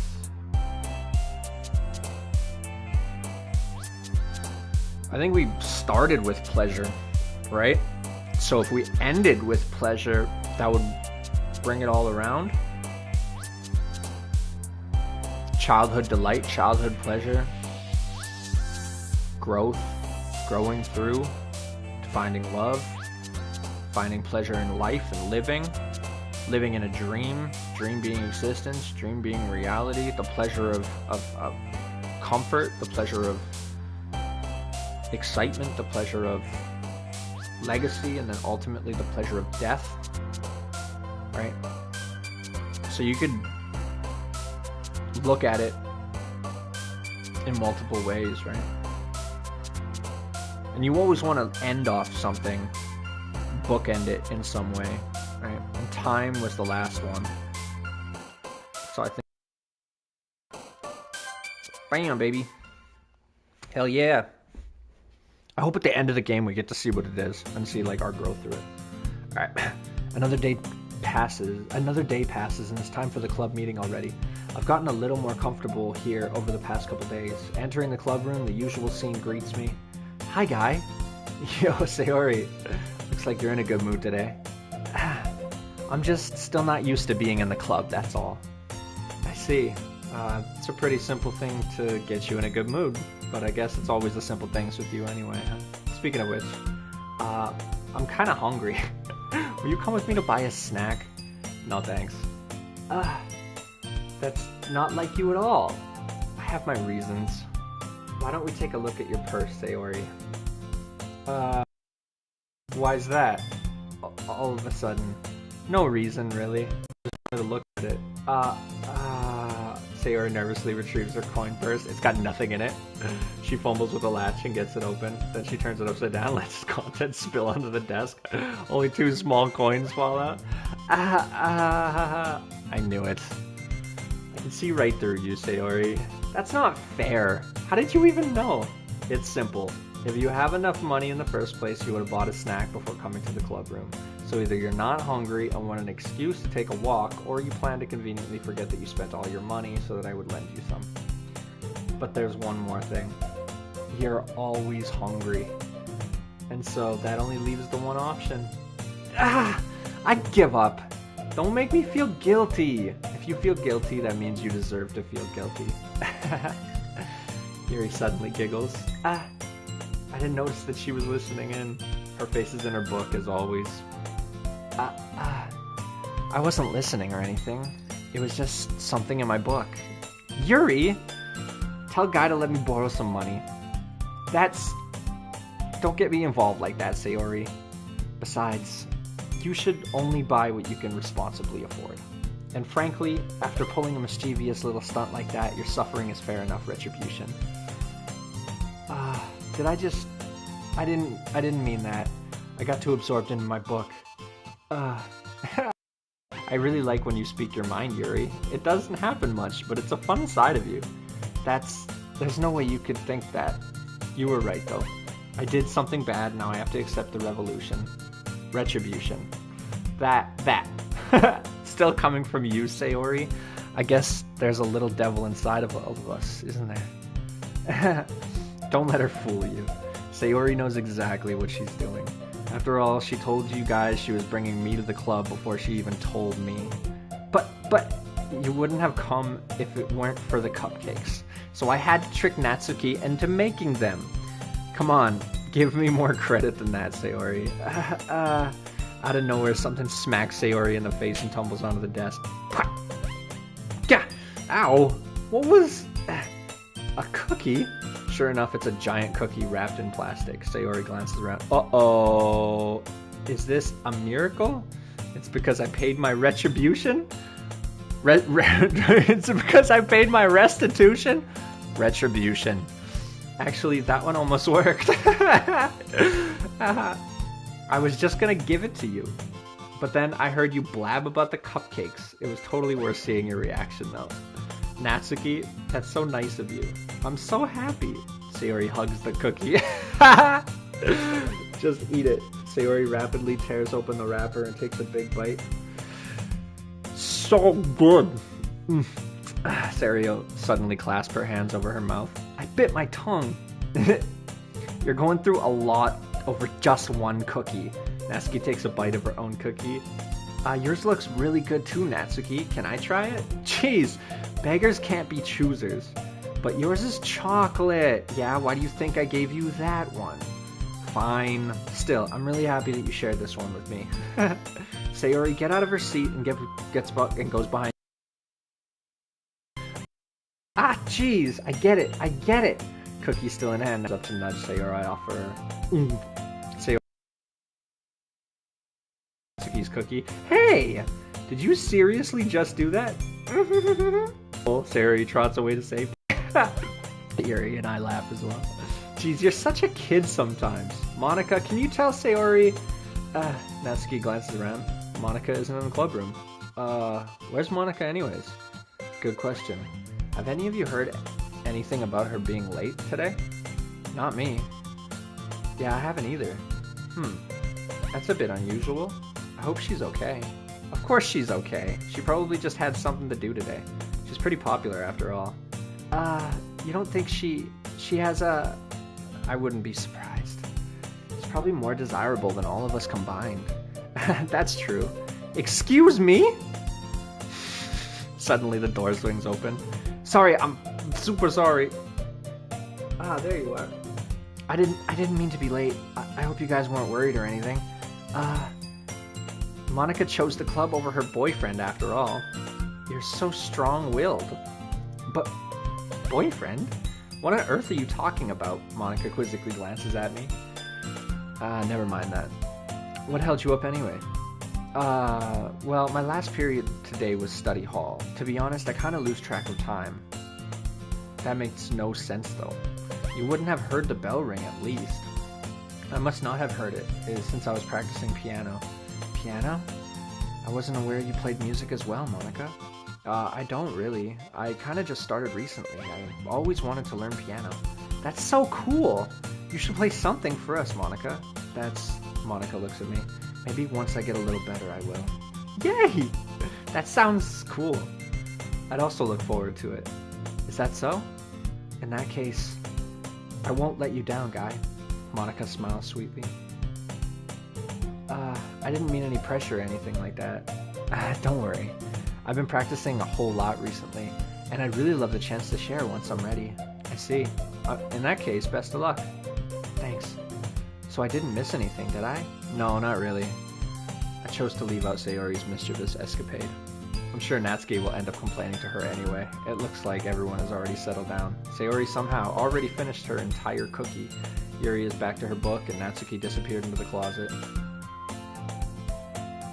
Oh, what the fuck? So she just chills in the back room in the closet? Man, it looks like no one wants to be bothered today. I slumped down into the nearest desk. How am I supposed to occupy myself with something literature related by myself like this? I guess I could always read some of the book Yuri gave me, but I'm feeling a little too tired to read. I could probably fall asleep right now. I close my eyes and end up listening in on Sayori's conversation with Monica. We're probably gonna seem really lame compared to all the other clubs, though. Well, we can't give up. The festival is our chance to show everyone what literature is all about. The problem is that the idea of a literature club sounds too dense and intellectual, but it's not like that at all, you know? We just need a way of showing that to everyone, something that speaks to their creative minds. That doesn't solve the problem, though. Or what do you mean? Even if you come up with the most fun thing ever, nobody will come in the first place if it's a literature event.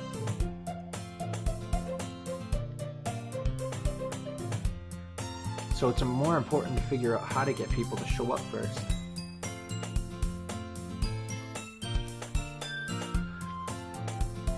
In the first place, you know? And after they come, we can do the thing to speak to their creative minds. What's this? Sayori has taken this really seriously. It's rare to see her deliberating like this. Huh? That's a good point. In that case, do you think food will do the trick? What kind? Well, I guess we could... Cupcakes? Good thinking. Natsuki would love to do that. You're right. Natsuki makes the best cupcakes. That works out perfectly. That wasn't why you suggested it. Cupcakes speak to my creative tummy. Cupcakes it is, then. I'm hungry. Anyway, we still need to work out the details of the event itself. I found myself smiling. In the end, Sayori is still her usual self, but therein lies the unexpected reason I admire her. Unlike me, who has trouble finding any motivation at all, Sayori can put her mind to things and make them come to life. I suppose that's why I end up letting her get on my case about things. I can't help but wonder what it would be like to see the world through her eyes. I open my eyes to find Sayori's face filling my vision. I really fall out of my chair. Sorry. Wait, actually, I'm not sorry at all. It's your fault for sleeping like that. This isn't the napping club. Does our school have a napping club? You're staying up late again, aren't you? Now that you're in a club, you're gonna have less time for anime, you know. You'll need to get used to it. Don't say that so loud. I glance over my shoulder to see if Monica overheard. It's true, though. Yeah, I know. You're always looking out for me, Sayori. It's what I do best. That's a problem. What about you? You look out for me better than you look out for yourself. You're still oversleeping every day, aren't you? No, not every day. It's not very convincing. How many days this past week have you gotten up on time? It's a secret. I knew it. Come on! At least give me the benefit of the doubt. I can't even do that. Look, Sayori, it's written all over you. Sayori glances around at herself. How is it written all over me? You were clearly in a rush this morning. Look at your hair sticking out all around here. I run my fingertips down the side of Sayori's hair, trying to straighten it out. Man, you really need a brush for this. My hair is just really hard to get right. I won't fall for that. It's more than just your hair. Look, your bow isn't straight either, and there's a toothpaste stain on your collar right here. I try to wipe off the stain with my finger, but nobody would ever notice that. Of course they would. Nobody's gonna tell you about it because they don't want to embarrass you. Fortunately, I really don't care about that. Hey, you meanie! And you don't even get your blazer buttoned up. Seriously, Sayori, why do you think you don't have a boyfriend yet? That's super mean. Sorry, but you'll thank me later. I start to button her blazer from the bottom. Once you see how much better it looks, you'll change your mind. This is so funny. What is? Well, I was just thinking of how weird it is to have a friend who does these kind of things. Don't say that. You'll make me feel weird about it, stupid. It's okay, though. I'm happy we're like this, aren't you? I guess. Hey, be careful. The button might come off. Why is this one so hard to close? I struggle to fully close the button near her chest. Does this thing even fit you properly?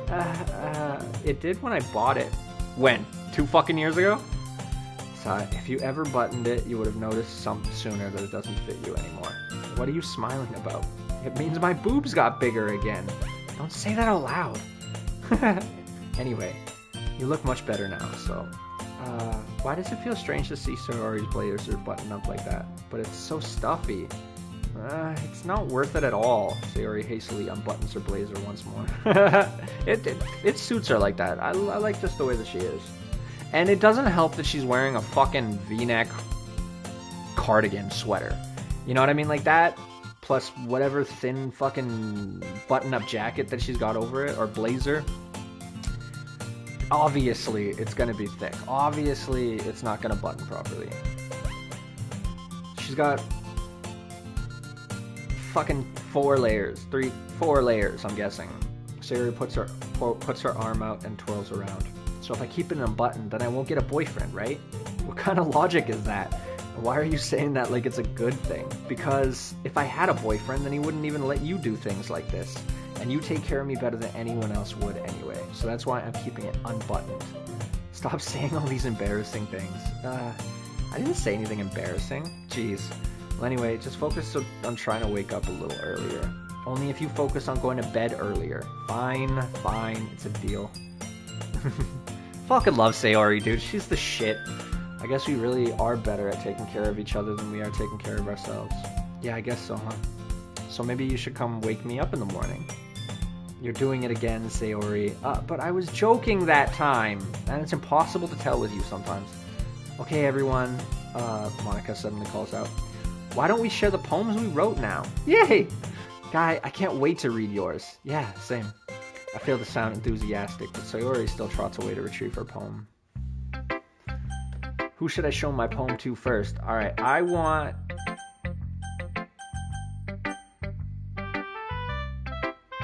Well, I want to talk to Monica first, because why was she late? And then I want to talk to Natsuki. And then I want to talk to Yuri, and then I'll take Sayori. Alright, here we go. Let's do it. Alright. Hi again, Guy. How's the writing going? Alright, I guess. I'll take that. As long as it's not going bad. I'm happy that you're applying yourself. Maybe soon you'll come up with a masterpiece. I wouldn't count on that. You never know. Want to share what you wrote for today? Sure, here you go. I give my poem to Monica. Alright, I like this one. It makes me think of something Sayori would like. Is that so? You and Sayori are really good friends, right? I wouldn't be surprised if you had those sorts of things in common. Oh, well, we may be good friends, but Sayori and I are actually really different.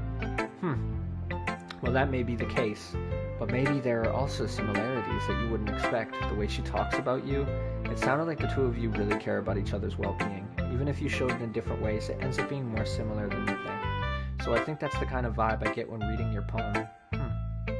You sure you're not reading into it too much? I could be. Oh gosh, I sound like Yuri. But in any case, Sayori's writing has a kind of gentle feel to it. I can tell that she likes exploring with emotions like happiness and sadness. Who knew that someone so happy would enjoy sad things too? Yeah, that's totally unexpected. Well, to each their own. And you shouldn't be afraid to experiment a little bit either. But anyway, you want to read my poem now? I like the way this one turned out, so I hope you do too. Alright, let's take a look. The colors, they won't stop. Bright, beautiful colors, flashing, expanding, piercing, red, green, blue, an endless cacophony of meaningless noise. The noise, it won't stop. Violent, grating waveforms, squeaking, screeching, piercing, sine, cosine, tangent, like playing a chalkboard on a turntable, like playing a vinyl on a pizza crust, an endless poem of meaningless. That's how it feels to fucking write sometimes, for real. Like, sometimes you just feel like you're writing for the sake of writing. Bright, beautiful, the colors, they won't stop. Bright, beautiful colors, flashing, expanding, piercing, red, green, blue, an endless cacophony of meaningless noise. That sounds like she's writing on a chalkboard with, or not a chalkboard, a whiteboard with different colored pens. The second one, the noise, it won't stop. Violent, grating, waveform, squeaking, screeching, piercing. Okay, she's in math class. The noise, it won't stop. Violent, grating, waveform, squeaking, screeching, piercing. So, like playing a chalkboard on a turntable, right? Like playing a vinyl on a pizza crust. An endless poem of meaningless. Just fucking, like, just a loaded thing of text. Just a fucking wall of text. Of just math equations. Just a fucking endless poem of meaningless. X, Y, Y, the tangent, the cosine, fucking ratios, and all that shit. Just load me. Okay, see? So that's the thing too. Or lead me? Oh, save me. Load me. So save me from being here. Stop me from seeing all this stuff. I'm fucking bored. This shit sucks. And then at the end of the day, it's comparative to music. Because she's looking at math, but she's also thinking about the piano. This is music to her. Everything that she sees is through that lens. Right? right now anyways, because of the piano, because she's practicing a lot, right? So that's the first thing in the forefront in her mind.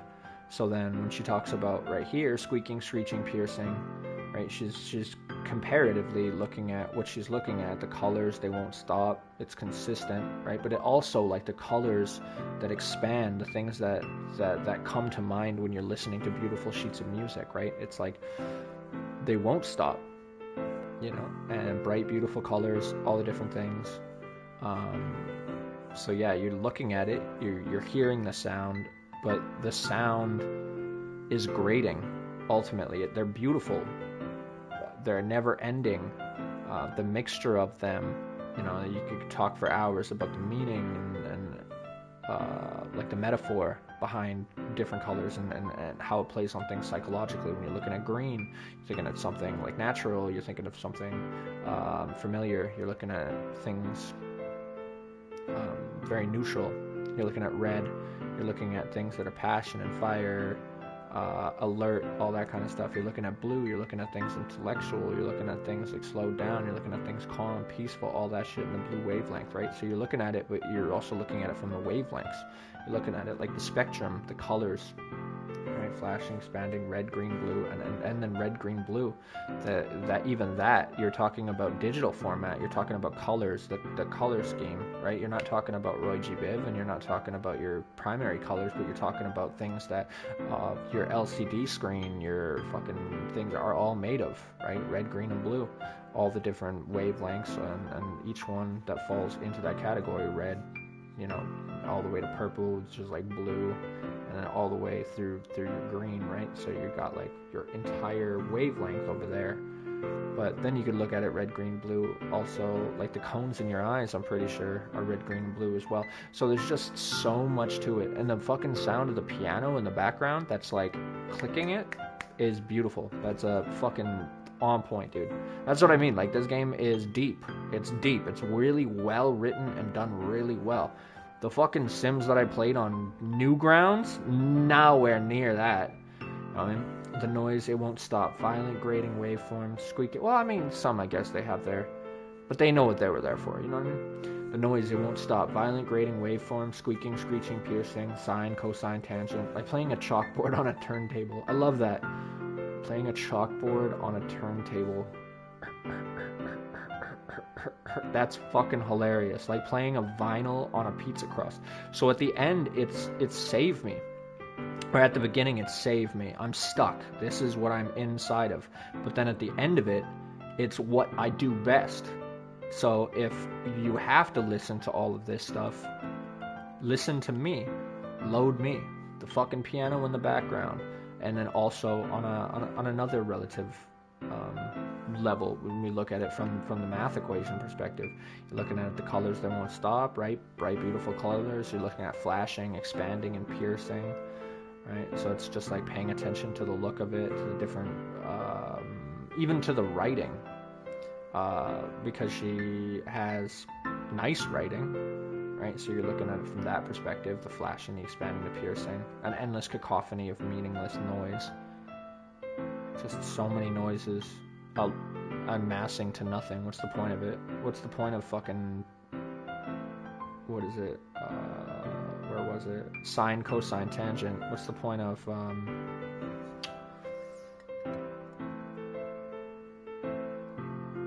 algebra, right? Algebraic.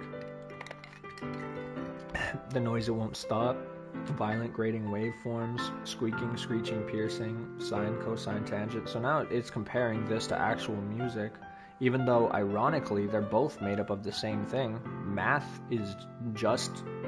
Music is just math.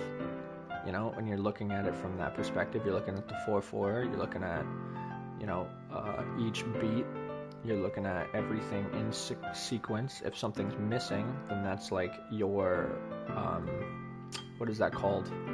Your variable, right? So you're looking at it ultimately, right? So she's looking at it from the perspective of piano, from the poems, but she's also looking at it from the perspective of a fucking boring ass math class. And if you have to be saved from math, then you might as well create the math by creating the music, right? That's fucking beautiful. I love that one. It's even more abstract than your last one, huh? I guess it's just the way I write. I'm sorry if you don't like it. No, I never said that. It's just the kind of thing I never really seen before, I guess. I kind of like playing with my space on the paper. Choosing where and how to space your words can totally change the mood of the poem. It's almost like magic. The way I wrote the lines really short makes it feel like they're trying to speak over the noise. I see. It's still hard for me to tell what it's about, though. Sometimes asking what a poem is about isn't the right question. It's what makes you feel. What does it feel? A poem can be as abstract as a physical expression of a feeling or a conversation with the reader. So putting it that way, not every poem is about something. Anyway, here's Monica's writing tip of the day. Sometimes you'll find yourself facing a difficult decision. When that happens, don't forget to save your game.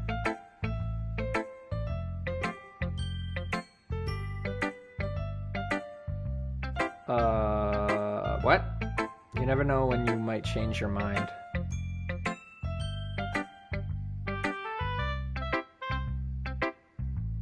What?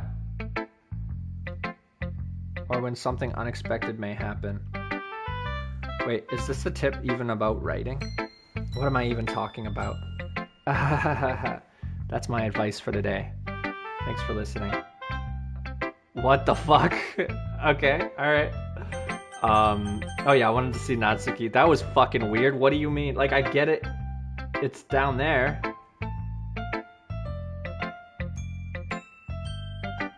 Alright, whatever. Alright, so Natsuki. Well, it's not really any worse than your last one, but I can't really say it's any better either. Huh? What? Well, anything that isn't a train wreck I'll take as a win. And I get the feeling you're probably the most critical. Hey, what makes you... Wait, maybe that was a compliment? Glad to see someone recognizes my experience. Well, then keep practicing and maybe you'll be as good as me someday.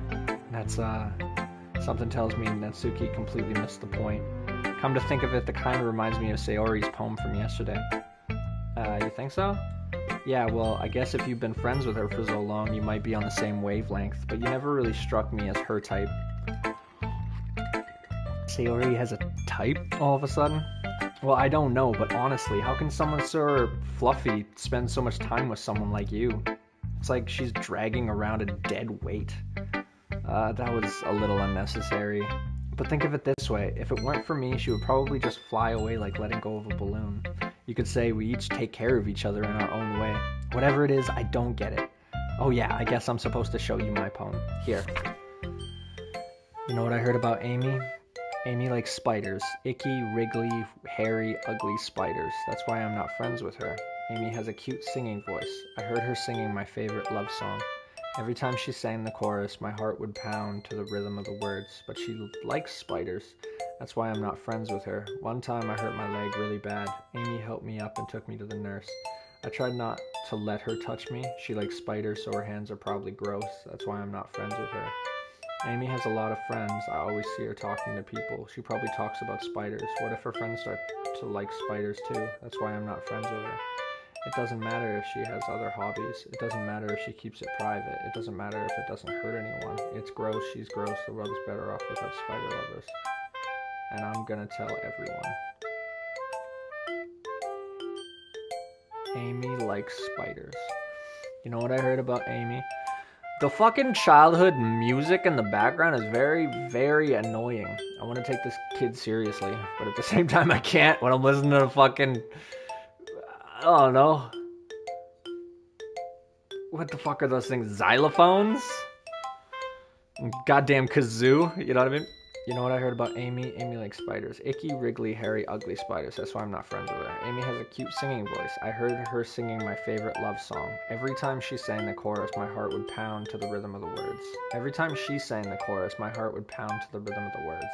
But she likes spiders. That's why I'm not friends with her. See, it's a lot deeper. If it wasn't for the fucking sound in the background. The other one was very good because it helped, it brought it forth. I can't, other than they're just trying to fucking nail in the point that it's just like, yes, she's childish, but you're supposed to fight past that, you know what I mean? She may be the youngest in the classroom, but she still likes to find deep meaning in something simple, right? In simplicity. But I can't do it with the fucking sound in the background. It's grating. It's about as grating as the fucking math classroom shit.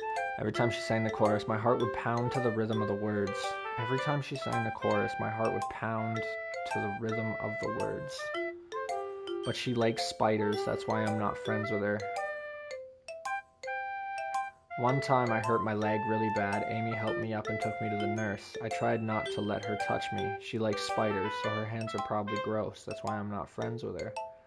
Amy has a lot of friends. I always see her talking to people. She probably talks about spiders. What if her friends start to like spiders too? That's why I'm not friends with her. It's not about spiders, but I don't know what it's about.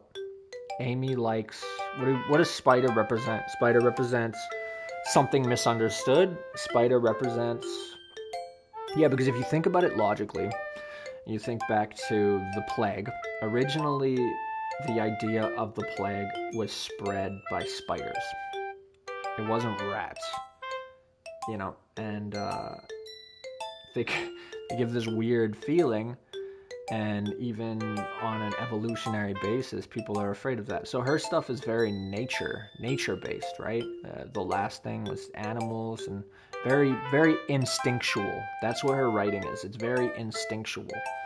And it would appeal to people who are also very instinctual. She doesn't like the fucking fancy words. It doesn't need to be fancy.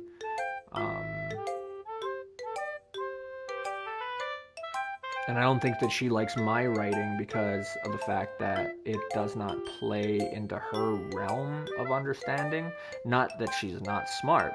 It's just that she likes her writing very straightforward. She's about that, right? Our writing is very symbolic,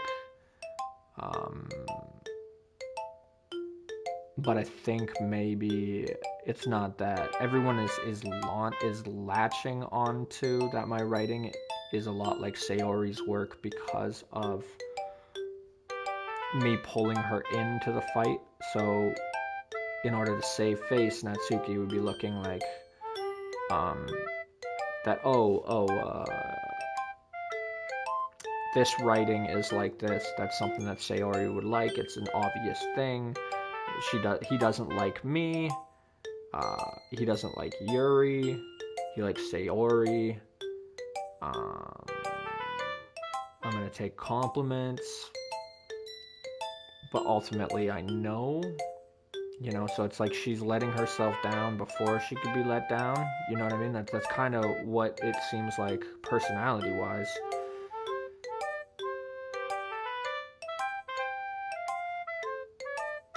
So if we were to say I was Amy, you know what I heard about Amy? Amy likes spiders. Icky, wriggly, hairy, ugly spiders. That's why I'm not friends with her. Right? Amy... maybe Amy is Sayori. And maybe the spider is Yuri. Maybe I'm the spider. So you know what I heard about Sayori? Sayori likes me. Likes guy. Icky, wriggly, hairy, ugly guy. That's why I'm not friends with her. Sayori has a cute singing voice. She sings well. She sounds well. She's pleasant. I heard her singing my favorite love song. We have that in common. Every time she sang the chorus, my heart would pound to the rhythm of the words. But she likes guy. That's why I'm not friends with her. One time I hurt my leg really bad. Sayori helped me up and took me to the nurse. I tried not to let her touch me. She likes guy, so her hands are probably gross because she likes guy. That's icky. That's why I'm not friends with her. Sayori has a lot of friends. I always see her talking to people. She probably talks about guy. What if her friends start to like guy too? That's why I'm not friends with her. It doesn't matter if she has other hobbies. It doesn't matter if she keeps it private. It doesn't matter if it doesn't hurt anyone. It's gross. She's gross. The world is better off without guy lovers. And I'm going to tell everyone. See, that's what this kind of seems like it's about. It doesn't seem like it's about spiders at all. It seems like it's about what spiders represent. And Amy is someone, her friend. But spiders could also be danger, trouble, could be something different, something intriguing yet scary, something that's misunderstood. Amy could represent herself. Amy could represent Sayori.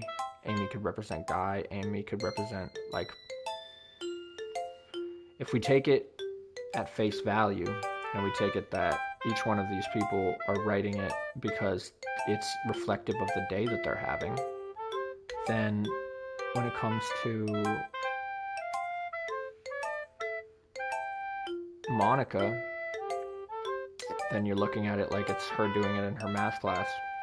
When you do it with Natsuki, it sounds like the falling out after everything that's gone on. Baking the cupcakes, now baking cookies, showing up, being present, still kind of knowing her place, being friends with everyone, making sure that everything is good, and ultimately trying not to give away her thoughts, right? And it's obvious that she's had a crush on Guy for some period of time. I don't know what it is. Seems like Sayori and her have been friends quite a long time. I don't know if they're 1 year apart or what the fucking difference is. And then it sounds like Yuri is another friend. Maybe a friend that has come in over or been from the beginning. Maybe they were all friends, childhood friends, growing up together. And then, so they talk a lot, obviously. So they already know. That's how kind of we got into this, was just like, hey, Guy is going to be part of it, right? And they kind of alluded to that. So I'm wondering if that is actually what that is. It makes a lot of sense. It makes a lot of sense to me that that's what it is. I heard her singing my favorite love song. So I heard her talking about the things that impassion me, or of the things that I love. And maybe Guy, maybe she loves Guy. So every time she sang the chorus, my heart would pound to the rhythm of the words. So every time she talked about Guy in that way, I would feel it. But she likes Guy, and that's why I'm not friends with her, right? Because ultimately I don't want to, because I don't want to ruin the friendship, but at the same time I don't want to hurt anybody, but I don't want to be hurt myself as well. So she's dejecting herself, and she's putting herself out there and taking herself away at the same time, not having to worry about it, right? So there's just so much. And one time I hurt my leg really bad, right? So this person, Amy, is a very understanding person. She cares greatly, and she's selfless. And the writer, Natsuki, or whoever is writing this, is talking about. So yeah, I'm pretty sure it's about love. I'm pretty sure it's a story about love. It's just told in this way, because that's the way, I guess, when you're typecast like that, that's the way that you communicate. Because it's just like, well, a monkey climbs, an eagle flies, a cricket jumps. So if I'm meant to be childish, I'm meant to be younger, I'm meant to be looked down upon in this way, then in order to be understood, I must do it in simplicity. Not by choice, but by necessity. So I'm guessing that that's kind of what's going on with this one. Very good. Very good. I like that one too. It was very hard at first. But I think that we did it. I think that we did it. Not bad, right? It's quite a bit longer than yesterday's. Yesterday's was way too short. I was just warming up. I hope you didn't think that was the best I could do. No, of course not. Anyway, the message is pretty straightforward in this poem. I doubt I have to explain it. Sometimes you can explain complicated issues with much simpler analogies. Exactly. It's a fucking analogy. It's love. It's love. That's all it is. And it helps people realize how stupid they're being. Like, anyone would agree that the subject of this poem is an ignorant jerk. Do you know people like that? Of course, it's about how everyone thinks That doesn't matter. It can be about anything. I wrote it to be easy to relate to. Everyone has some kind of weird hobby or guilty pleasure. Something that you're afraid if people find out they'd make fun of you. That's what I was fucking saying. Like, hobbies, all that kind of stuff. Like, it could be anything. Anything that impassions you. Something, the spider. Something that's intriguing. Something that nobody else understands. She understands that. Yeah. Fucking rights, dude. I love it. Alright, sometimes that you're afraid if people find out they'd make fun of you or think less of you, but that just makes people stupid. Who cares what someone likes as long as they're not hurting anyone and it makes them happy? I think people really need to learn to respect others for liking weird things. Well, you're definitely right. At least I can relate to that. And I'm sure a lot of people can too. It's what I do best after all. I don't like writing unless there's a good message to take away from it. Like, conveying emotions is important, but I want to make people think, not just feel. Remember that. I'm gonna write a good one for tomorrow too, so look forward to it. I'm gonna write a fucking good one too. Alright, and then I want to end off with Sayori, right? Yeah. That was my plan. That was my fucking plan. Yuri, let's see what you've written for today. This is pretty good, guy. Were you influenced by seeing everyone's writing styles yesterday? I guess you could say that. I was also a bit surprised by how differently everyone writes, so I respect you for trying new things. You don't need to be afraid to be a little bit more daring. Metaphors can go a long way. Don't feel like you need to work your brain like turning a bunch of gears. Try letting your mind wander through your feelings. And write down the things you see and hear. That's one way to truly enable your reader to see into your mind. It's a very intimate exercise. I see. That's certainly an interesting technique. Thanks for sharing. I have an example of that, if you'd like to read it. Of course. Is this a poem you wrote for today? It happened in the dead of night while I was slicing bread for a guilty snack. My attention was caught by the scuttering of a raccoon outside my window. That was, I believe, the first time I noticed my strange tendencies as an unordinary human. I gave the raccoon a piece of bread, my subconscious well aware of the consequences, well aware that a raccoon that is fed will always come back for more. The enticing beauty of my cutting knife was the symptom. The bread, my hungry curiosity, the raccoon, an urge. The moon increments its phase and reflects that much more light off of my cutting knife. The very same light that glistens in the eyes of my raccoon friend. I slice the bread fresh and soft. The raccoon becomes excited, or perhaps I'm merely projecting my emotions onto the newly satisfied animal. The raccoon is taken to following me. You could say that we've gotten quite used to each other. The raccoon becomes hungry more and more frequently till my bread is always handy.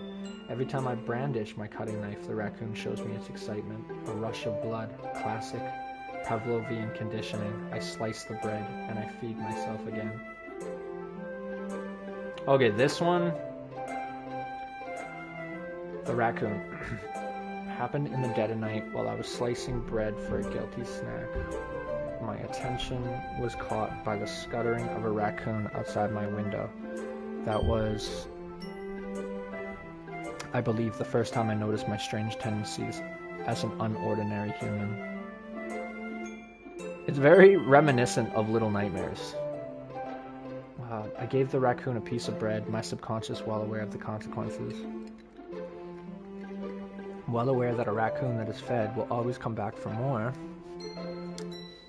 The enticing beauty of my cutting knife, the symptom. The bread, my hungry curiosity. The raccoon, an urge. So, the raccoon is like reminiscent of that idea of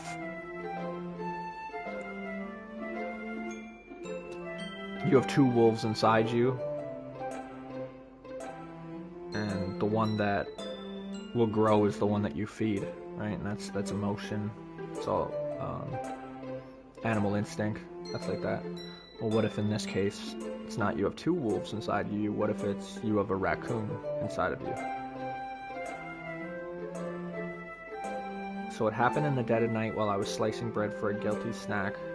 So I was slicing bread for a guilty snack.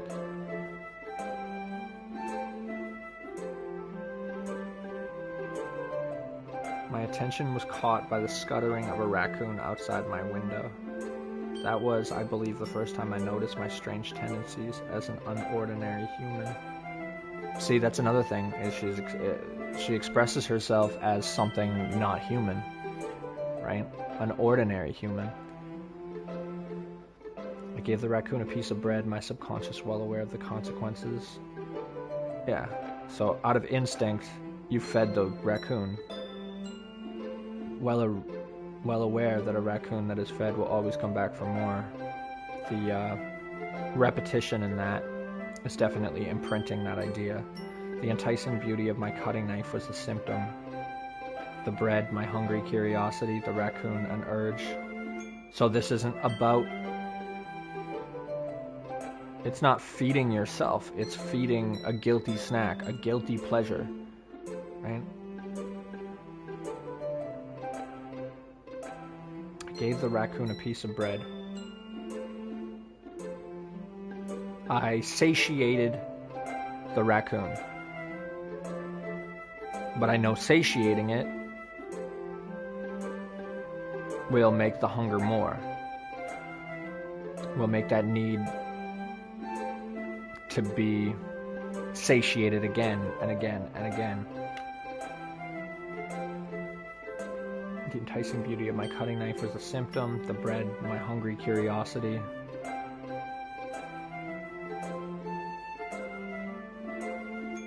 So if we say an urge, curiosity, and symptom, and we come back here, and we say, while I was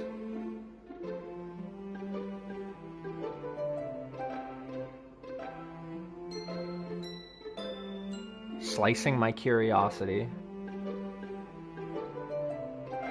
for a need,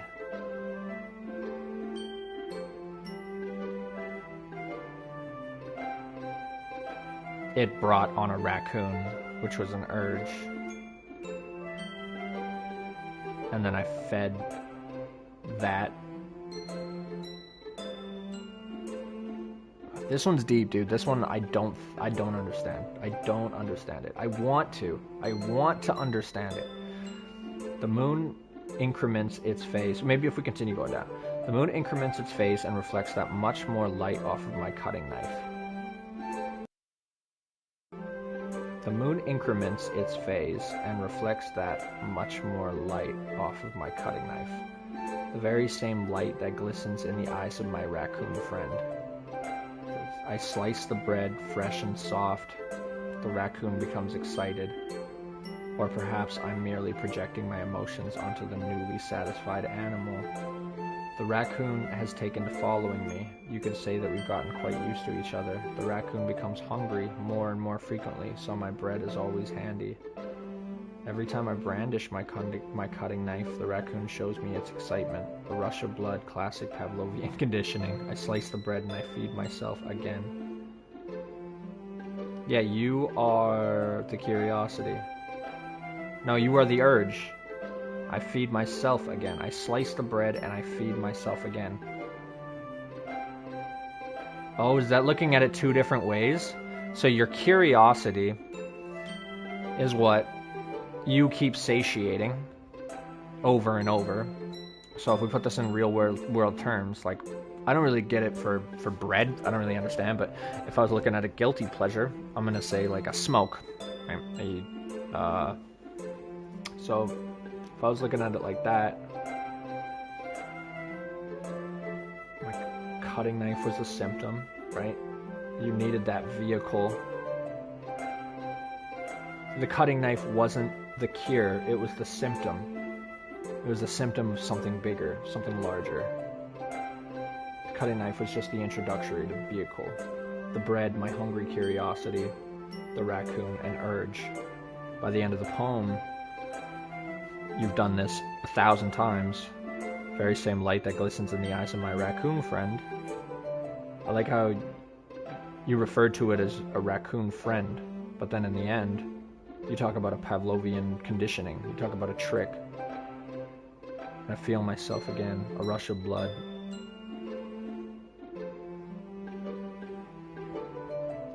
Like at first, it's the curiousness, and you know that your curiousness is going to cause more and more urge.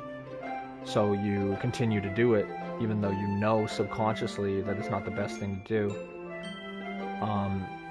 But it's exciting.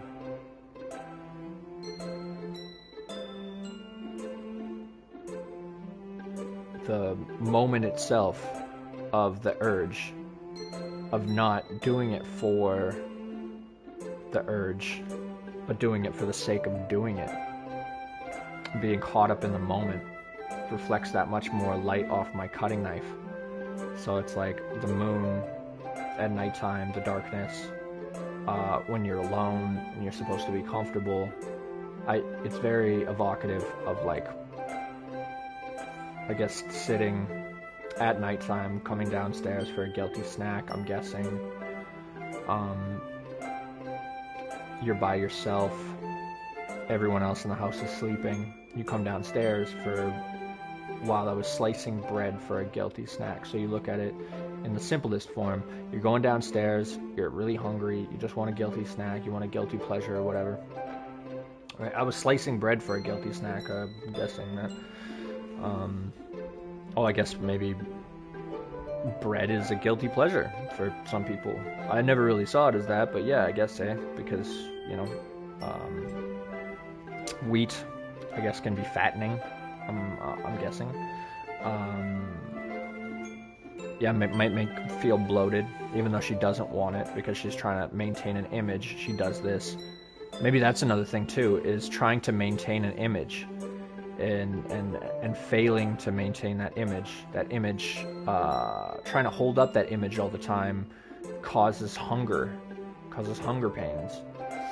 So then every once in a while you have to break that off by fulfilling an urge. But knowing that the urge will become much more stronger the more that they tend to it, you enjoy it regardless of the negative consequence.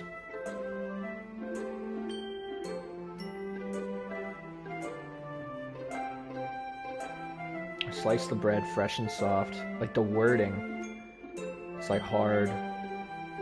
It's very, like, you got food, you have guilty pleasure, satiating urges, and repeating cycles. That's kind of like your whole idea. But once again, we were drawn back to the idea of an unordinary human, right? So I notice my strange tendencies as an unordinary human. So that's the thing, is holding up this mask that everybody sees is not necessarily who they see on themselves.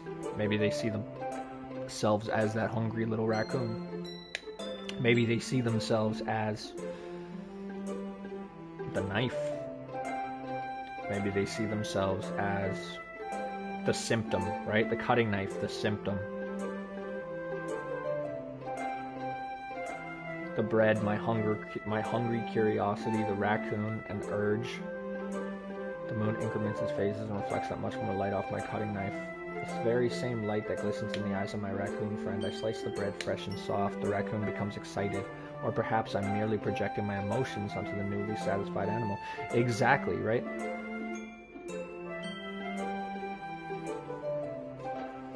So is it that the raccoon, is it that the urge is growing stronger? Or is it because I feel like my repeating of the cycle makes it so that the raccoon grows stronger? The raccoon has taken to following me, right? But that could be you projecting again. You could say that we've gotten quite used to each other. Used to the urge. Used to fulfilling it. Not that it's good. Not that it's bad. The raccoon becomes hungry more and more frequently, so my bread is always handy. Every time I brandish my cutting knife, the raccoon shows me its excitement. A rush of blood. Classic Pavlovian condition. I slice the bread and I feed myself again. Right? And then that goes back to that idea, like, it's vampirism. Right? You do it. You're trying to vampire the blood masquerade, right? Vampire the Masquerade. You're like an unordinary human. You don't get satiated off of the things that everyone else gets satiated off of. You enjoy just feeding the urge, feeding that guilty snack, feeding off of something. But you also like the control that you have over it, and almost the control over the urge, and satiating that is the only thing that's within your control in a world where you don't control anything. So it's like, while you're maintaining this mask, you're trying to keep everything up. Ultimately, you are falling outside of it, little by little, exposing you as an unordinary human, right? But every time that you do that, every time that you satiate that hunger, you satiate that need, it helps you rebalance again. So even though it is what keeps you going, it is ultimately what's killing you, right?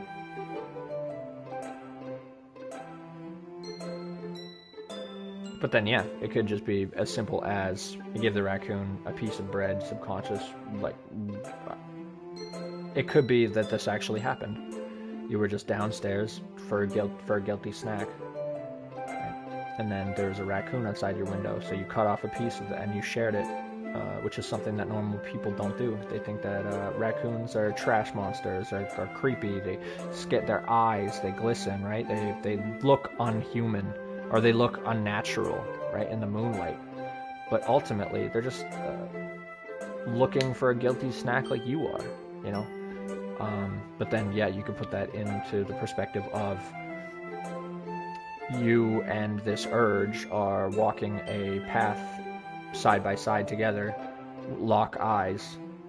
Through interaction, you've created this Pavlovian cycle. One is not necessarily good for the other. It's not necessarily a symbiotic relationship, but it's not necessarily a parasitic one either.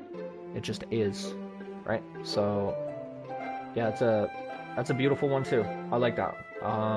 There's obviously so much more to it that I've missed, that I can't glean. If you guys have any ideas, let me know. That'd be fucking great. I might actually look up these poems after and be like, what was the writer thinking when they wrote this? But yeah, no, I'm impressed. I'm impressed in the game. Fucking, like, this game is just dope. I'm like sucked in it. I was a little more daring with this one than yesterday's. I can see that. It's a lot more metaphorical. See, I think it's because she's showing her feelings to Guy. Ultimately, that's what it is. It's she knows that she can have the attention of any guy, and she reciprocated it, and she knows it ultimately, that it could neither be good, it could neither be bad, it could be symbiotic, it could be parasitic, but at the end of the day, it's a Pavlovian trick. The heart rushes, you know, the blood rushes. It's very evocative of knowing full well what your choices are going to lead to, right? Yeah, but ultimately it's just a raccoon. It's an urge. You do it even though you shouldn't do it. But so that's why I compared it to smoking, right? It's something that I gave up. So it's like, you know, you're not supposed to do it. It's bad for your health, and no one really understands it other than outside of you. Even though you know that you're going to do it, you know that it's not necessarily good, it's not necessarily bad when you look at everything, you know? Like, who's to say what? Especially if it helps you think and focus, and who cares if it fucks your health up, you know what I mean? Everything does. Sugar, whatever, just because it's something that's looked down upon, that does not necessarily mean that it's fully negative, but nothing is ever fully positive, right? So in that same way, it's that urge. It's that you're trying to maintain something. You're trying to maintain. For me, it's trying to maintain clean. It's trying to maintain sobriety. But then you also want to reach for it. But you know that reaching for one of them, because you know in the past it's always happened. You fed that fucking raccoon. That raccoon just happened to be there, you know. And ultimately, you think that that's its purpose, and you think that you're satisfying the urge by giving into the urge. But that might not necessarily be the truth. You're projecting because you want something from something.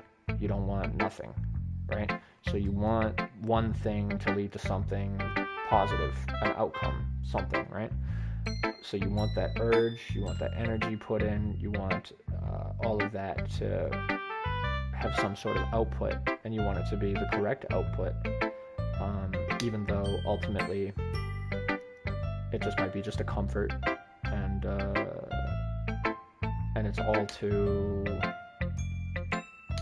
I don't know, it's all for the sake of the game. You know what I mean? Literally for the sake of the game, right? And that's actually really funny, because when you look at it meta-wise, that's what we're doing. We're putting our time, our effort into this, and for the sake of the game. She is putting herself out there for the sake of the game, the urge to do something, you know, just to get out. Not necessarily symbiotic, not necessarily parasitic, but just is, you know, and we're just looking for the outcome. And that's ultimately what she's doing. She's putting herself out there for the outcome. Is it going to be positive? Is it going to be negative?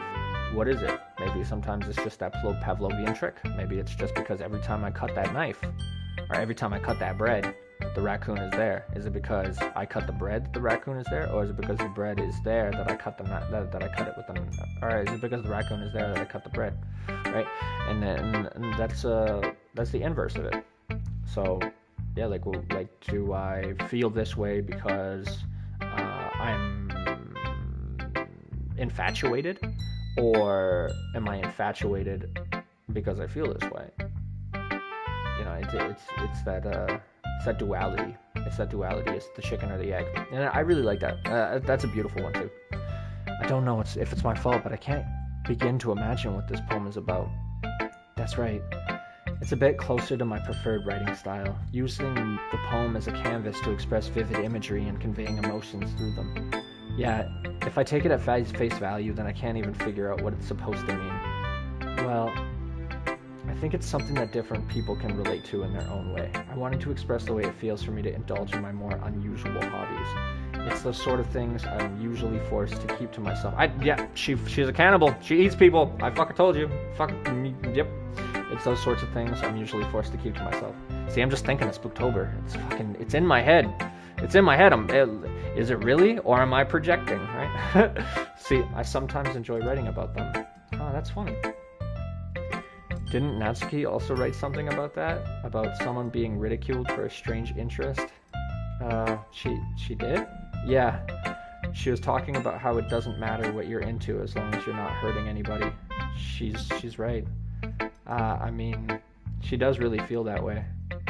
Yeah. Sounds like you two have that in common. That's interesting. To me, she seems like the kind of person who would make fun of my hobbies, but I suppose that's my fault for judging, isn't it? Please don't tell her I said that. Don't worry, I have no reason to. Okay. Well, thank you for sharing it with me. After all, if I hadn't learned to embrace my own weirdness, I probably would hate myself. I might be ranting a little bit now, but I'm glad that you're a good listener. Who should Sayori, baby! Sayori! Oh my goodness, this is so good, guy! Huh? I love it! Especially after yesterday's poem.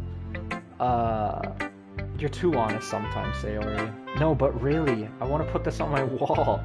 Can I? Sayori, you must be seriously overreacting. I'm not a good writer at all. I honestly have no idea what I'm doing. Well, maybe that's why, because I have no idea what I like either. Jeez. I'm sure Yuri's opinion has to be a little more constructive than this. Maybe even Natsuki's. Are you sure you don't like it just because I wrote it? Well, I'm sure that's part of it. I think I understand you better than a lot of people, you know. So when I read your poem, it's not just a poem, it's a guy poem. And that makes it feel extra special. Like I can feel your feelings in it. Sayori hugs the sheet against her chest. You're so weird, Sayori. Well, I'm not very good at figuring out poems are good or bad, but that's why I just go by my heart. If it makes me feel things, then it must be a good poem. I'm not sure that's exactly how it works. Then again, I guess conveying feelings is a pretty important part of this whole thing. Yeah, maybe. Honestly, I don't even know what kind of writing you like in the first place. Yeah, me neither. Why don't you at least try giving it some thoughts? You want to write something for me? That's so sweet. Yeah, right. but you're always thinking about other people. You need to think about yourself once in a while. If you don't, you might end up getting hurt at some point. Well, I don't really know what you mean, but I'll try to keep it in mind. Well, whatever. Anyways, let's see. I guess I like happy poems. Wait, sometimes I like sad poems too. Sometimes a little bit of both. There's a word for that, right? Yeah, it's called bipolar. What's the word I'm looking for? Bittersweet. Ah, yes. Yeah. I like things that are happy and things that are sad. Happy and sad. I can't see you liking something sad, Sayori. Well, I like happy the most, but sometimes when you have a little rain cloud in your head, a sad poem can help you give the rain cloud a little hug and make a happy, nice rainbow. Sayori, that's unexpectedly poetic. It is? Maybe I'm getting better at expressing my feelings after all. Thanks, Guy. I should go write that down then. You can read my poem now, okay? I pop off my scalp like the lid of a cookie jar. It's the secret of course it's fucking food. It's the secret place where I keep all my dreams. Little balls of sunshine all rubbing together like a bundle of kittens. I reach inside with my thumb and forefinger and pluck one out. It's warm and tingly, but there's no time to waste. I put it in a bottle to keep it safe, and I put the bottle on the shelf with all the other bottles. Happy thoughts, happy thoughts, happy thoughts, happy thoughts in a bottle, all in a row. My collection makes me lots of friends, each bottle a starlight to make amends. Sometimes my friends feel a certain way. Down comes a bottle to save the day. Night after night, more dreams. Friend after friend, more bottles. Deeper and deeper my fingers go, like exploring a dark cave, discovering the secrets hiding in the nooks and crannies. Digging and digging, scraping and scraping.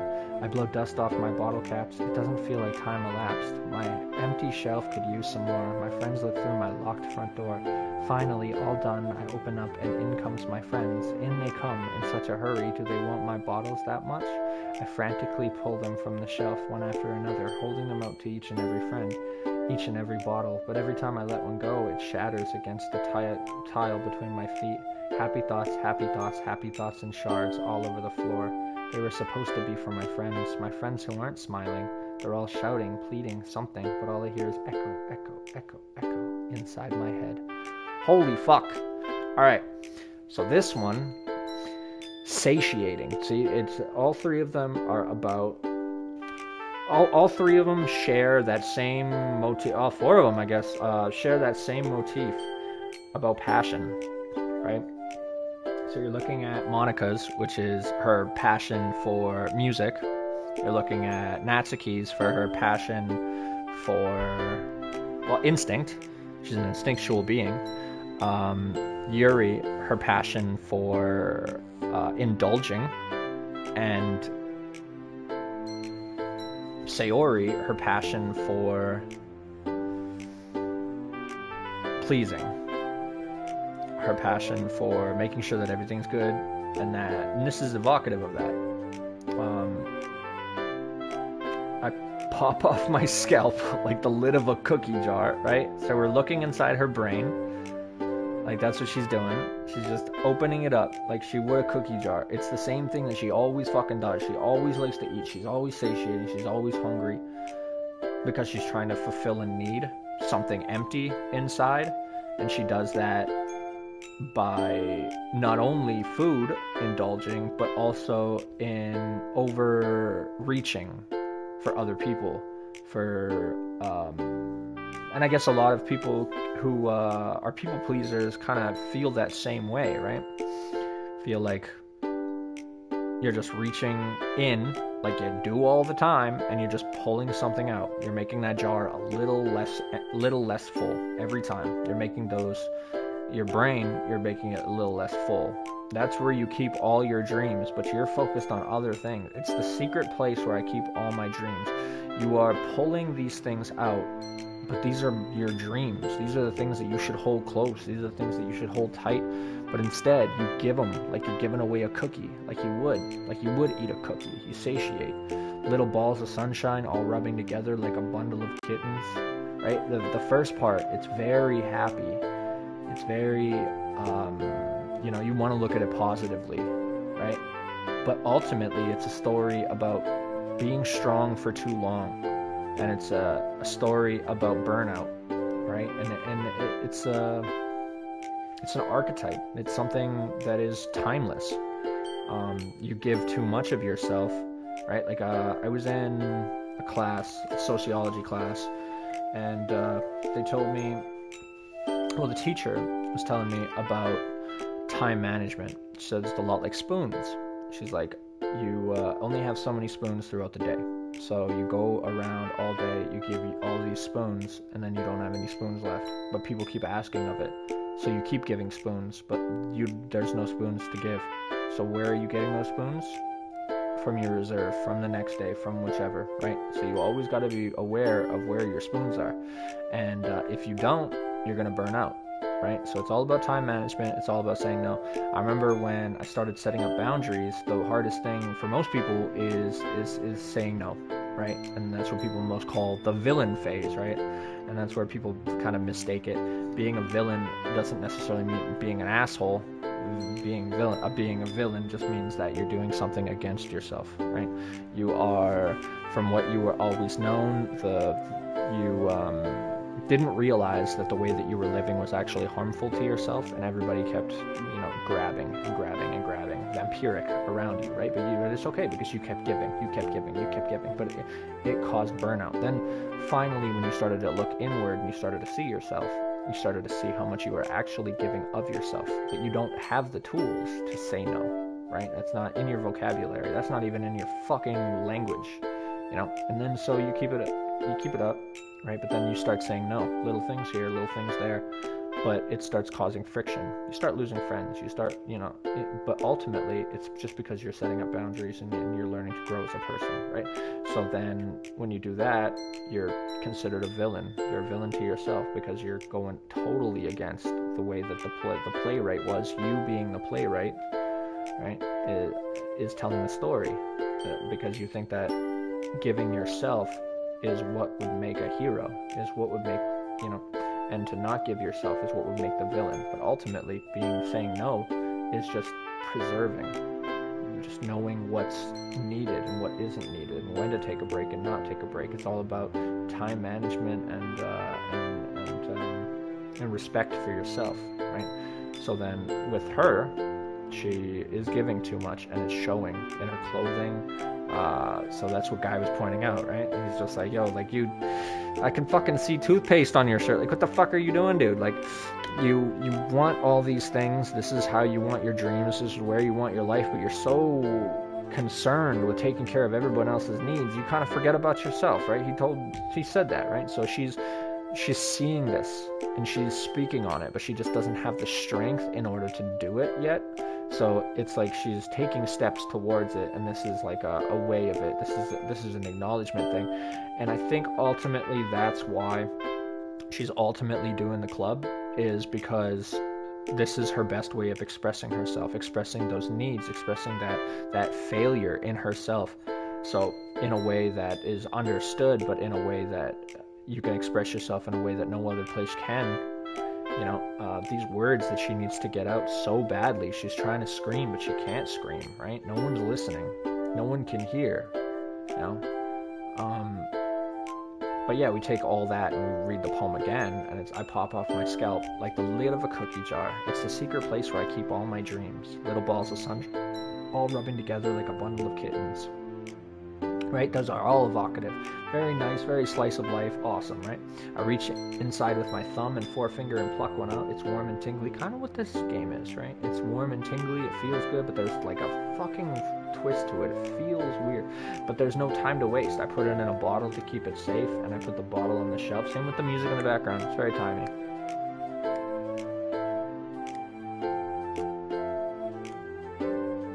Right? It's very, very on point. It's very, but then you hear the piano, and the piano is almost like symbolizing something darker, something deeper. It's almost like it's pulling you in, letting you know that this isn't, that there's a turning point. It's coming. You haven't found it yet. And then that like trumpet is like the last breath trying to hold on, being like, no, pay attention. It's clear. Pay attention. Everything's good. Everything's still good. See that little ting ting? That's the same way. It's just letting you know. It's just like, no, it sounds nice. It's happy. Pay attention to that. Don't pay attention to the underlying blue theme. Don't pay attention to the flute. All right, the pan flute. Don't pay attention to any of that stuff. Just Pay attention to the fucking beat. Pay attention to the rhythm. Keep in the rhythm and everything's good, right? So, but there's no time to waste. I put it in a bottle to keep it safe, and I put the bottle on the shelf with all the other bottles. Happy thoughts, happy thoughts, happy thoughts in bottles, all in a row. My collection makes me lots of friends. See, everything, paying attention to everything. Everything that friends say, everything that they like, everything that they do is carefully curated and carefully looked at, and it's been taken note of. And now, it's a bottle on the shelf in my head, and it's all there, right? And each bottle, a starlight to make amends. Each bottle, so that goes back to up at the top there, talking about where I keep all my dreams, little balls of sunshine, right? Sunshine, just stars, right?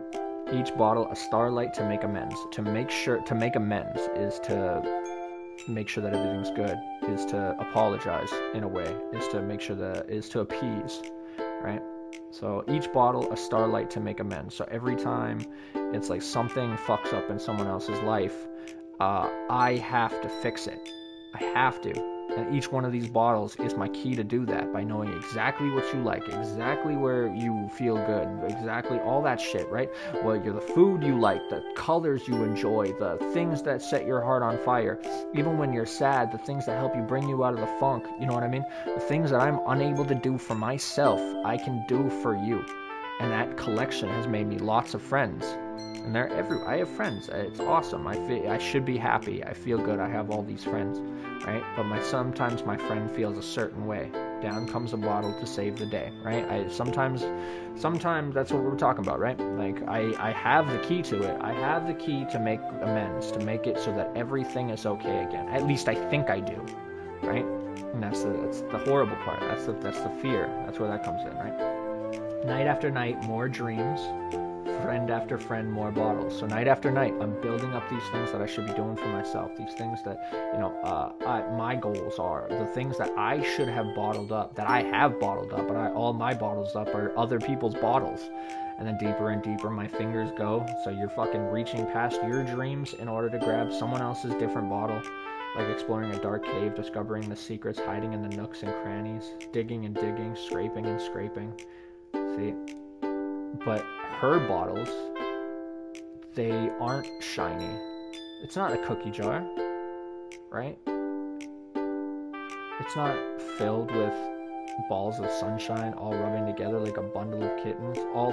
Like a bundle of kittens. See, like little balls of sunshine all rubbing together like a bundle of kittens. All these glass bottles coming together, so breakable, so precious, so see-through, so clear, all together like kittens in a litter, all just brand new, all fresh, all pure.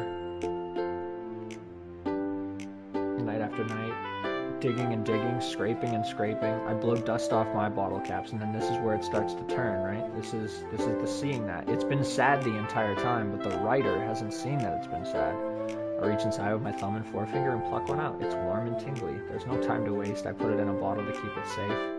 Right? I reach inside with my thumb and forefinger and pluck one out. It's warm and tingly, but there's no time to waste. I put it in a bottle to keep it safe. And I put the bottles on the shelf with all the other bottles. Happy thoughts, happy thoughts, happy thoughts in a bottle, all in a row, right? So each one of these, there's an issue that's happening, and I solve it with one idea, with one flicker. I'll push my dream aside so that I can make your dream come true, right? But ultimately, I blow dust off my own bottle caps. It doesn't feel like time elapsed. My empty shelf, see now, right there. This is when it starts to shift. See, these are all there, but then all of a sudden it needs to crave uniformity. There's rhyme to it, right? It's imprinting that idea that at the end of all of this stuff, you have to reach for what you naturally do, or subconscious, on a subconscious note, form, right? And even if there's no function, there still is form, and that's important, right? So I blow dust off my bottle caps. It doesn't feel like time elapsed. So even though I'm blowing like blowing dust off my bottle caps. I'm trying to look at my dreams. I'm trying to look at my own bottles or my friends' bottles, all this stuff. It doesn't feel like time's elapsed, so it feels like in this time doesn't exist. That I've done this so many times that I thought that I had more time, but I ultimately don't. My empty shelf could use some more. Now the shelf is empty. I'm running out of happy thoughts. I used to bottle them up consistently and I could do it, but I'm facing burnout. My friend looks through my locked front door, right? Finally all done. I open up and in come my friends. See, so now you're restocking a shelf that is constantly emptying.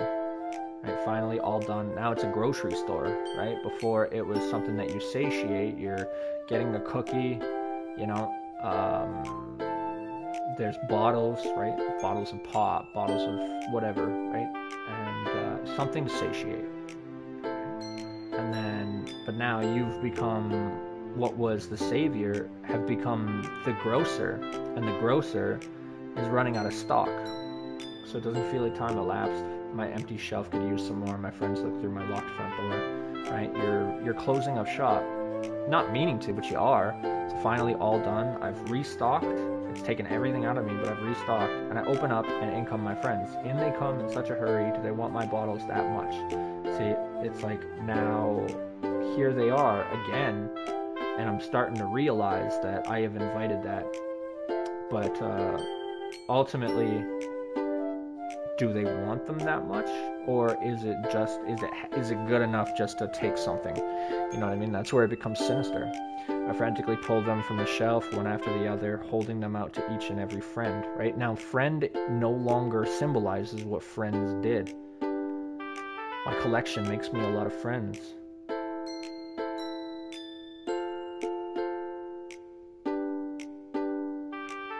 Friend after friend. Right? And in they come in such a hurry. Do they want my bottles? And then you hold them out to each and every friend. Now, friend has a completely different meaning. Friend isn't a person that you're trying to help. Friend is a person that is helping themselves by taking from you, right? And that's the thing is, but when you overgive, you don't realize that until it's too late, until you face burnout, and that can be years into it, cause depression. Fuck, some people even say that it could cause cancer. You know what I mean? You neglect yourself so much trying to take care of everybody else, but ultimately you just got to take care of yourself, right? And that's what people are afraid of. People can't say no, and sometimes no is the most powerful thing that you can do, right? But ultimately, we are satiating beings. We want to be satiated in the ways that we do, right? So, and reflection is one of the hardest things, but it's the most pertinent thing for people to do, right? So she's learning this, but she is around people, and things, they get more complicated with time. The more time goes by, the more energy is not wasted, but invested. And so all of these like happy thoughts that you've done, now it's a cost benefit analysis. It's, I put in all this time, how come my friends aren't happy? How come I'm not happy? You know, so she's fighting herself ultimately, but she's looking at it from the perspective of a grocery store. That's pretty much what it is, because she's hungry. That's the fucking word that she talks in. It's sad, but it's happy. It's evocative of her entirely, right? It's inducive of her needs and her wants, but also of her herself, of the lack of what she has. So everything that she has, she ultimately can't make up for what she doesn't lack, and she makes up for it with what she has, but what she has is slowly killing her, right? So it's very vampiric. It's almost like everyone else's story is about like pleasure and satiating pleasure, and hers is about negating necessity. But all of them are negating necessity. They're all pinned into this corner so well. Natsuki, hers, she's pinned in the corner of being a child, I guess, being childish, being a little friend, whatever, not having a life of her own. And the only way that she can communicate is the way that she's forced to communicate, because she has no other choice. And even though that's not what she wants, this is how she does it. That's draining, right? That's people. That's why I can snap out. That's why she can seem very aggressive and very childish. Yuri, same way. She is supposed to be this perfect, I guess, I don't know, intriguing person, I guess, but just deeper lies behind the surface. It seems like there's a lot of darkness hidden behind that. Monica is satiating the need of math, the need of form, the need of... But she's satiating everyone else by being that perfect person that she's supposed to be, that she's seen as. And then Sayori is, you know, negating herself by fulfilling a guilty pleasure of hers, which is people-pleasing, right? Which is ultimately killing them. And every one of them is killing them, right? So, yeah, I really like how symbolized, even though they're 4 different people, they all are a representation of the same thing, right? And it's really beautiful. And, but yeah, each and every bottle. But every time I let go, it shatters against the tile. It makes you understand that these people were friends. And it just seems like they were friends probably when they were growing up. I don't know how. Maybe elementary school, maybe middle school, kind of broke off into maybe high school, and then postgraduate. I guess they're starting to come together, I don't know, just because out of comfort, out of what they're used to. When you are forced outside of yourself, you're forced into something else, right? So along this way, this is their way of of maintaining a friendship.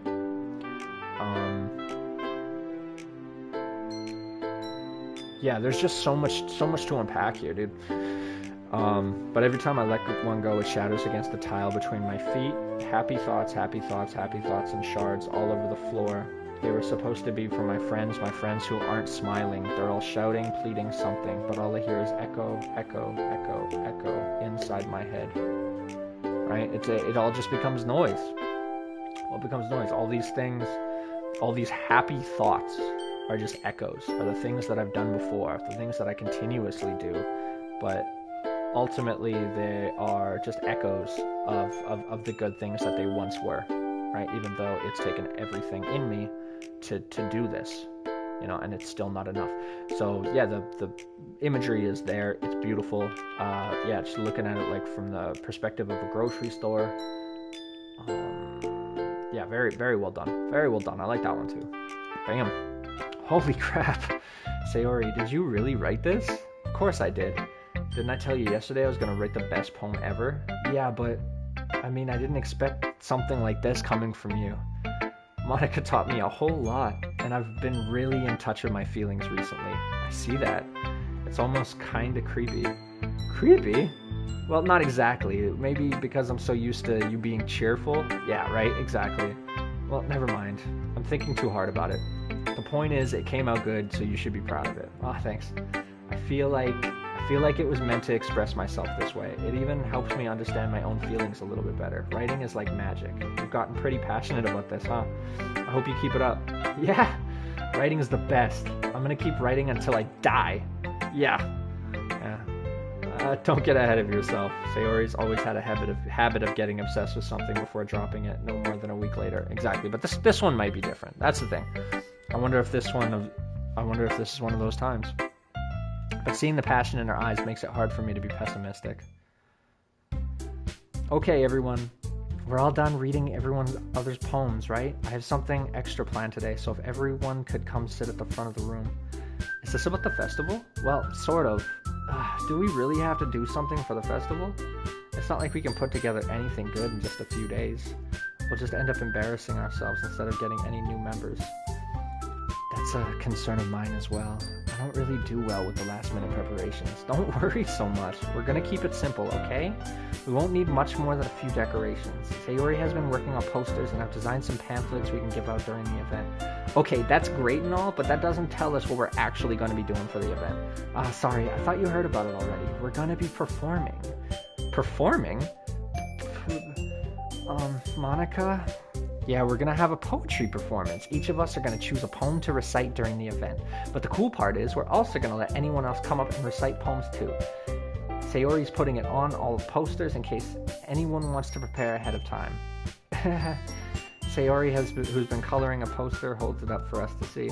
Are you kidding me, Monica? You didn't already start putting those posters up, did you?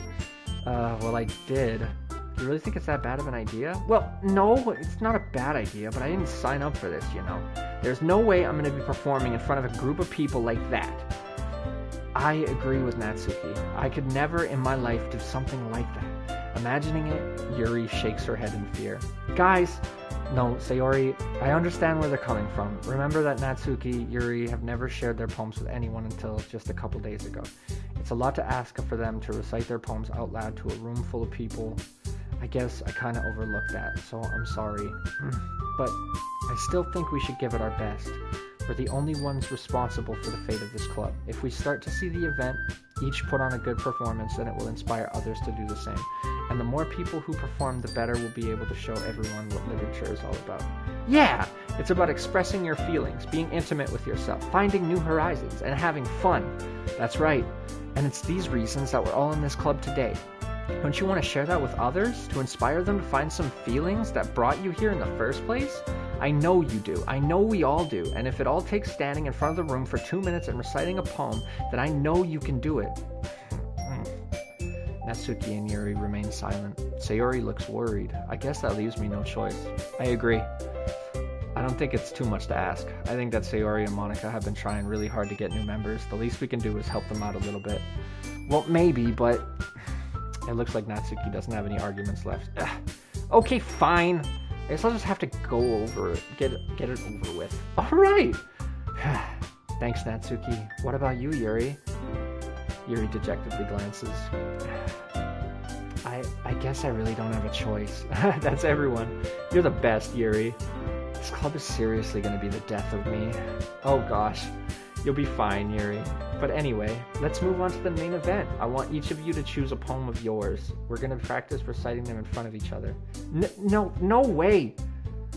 Monica, this is too sudden. Well, if you can't recite your poem in front of the club, how do you expect to do it in front of strangers?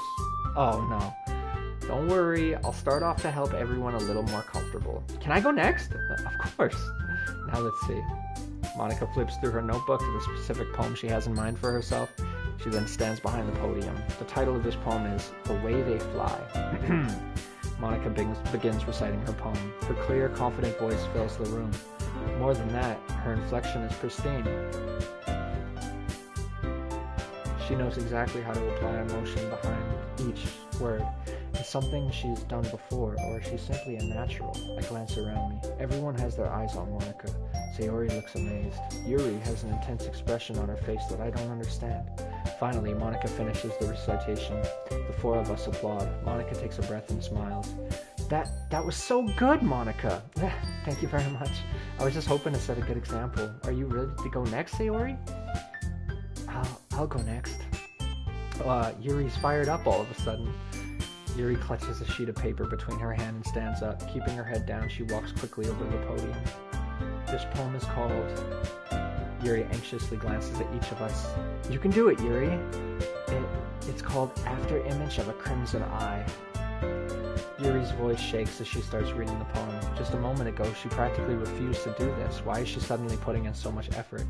As Yuri gets past the first couple of lines, her voice changes. It's almost like what happens when Yuri gets absorbed into her books. Her quivering words transform into the sharp syllables of a fierce and confident woman. The poem is full of twists and turns in its structure that she enunciates with perfect timing. This must be a rare glimpse into the whirling fire Yuri keeps concealed inside her head. Suddenly, she's finished. Everyone is stunned. Yuri snaps back into reality and glances around her, as if she's bewildered, even herself. It's up to me to save this situation. I'm the first to start applauding. Everyone joins me afterwards, and we give Yuri a round of applause. It's not that we didn't want to applaud for her, but we were caught so off guard that we must have forgotten. As we applaud, Yuri holds the poem to her chest and rushes back into her seat. Yuri, that was really good. Thank you for sharing. Looks like Yuri is down for the count. Okay, I guess I'm next then. Sayori hops out of her chair and cheerfully walks to the podium. This one's called My Meadow. Sorry, I giggled. Sayori, it's a lot harder than I thought. How did you guys do it so easily? Try not to think of it like you're reciting to other people. Imagine you're reciting it to yourself, like in front of a mirror or in your own head.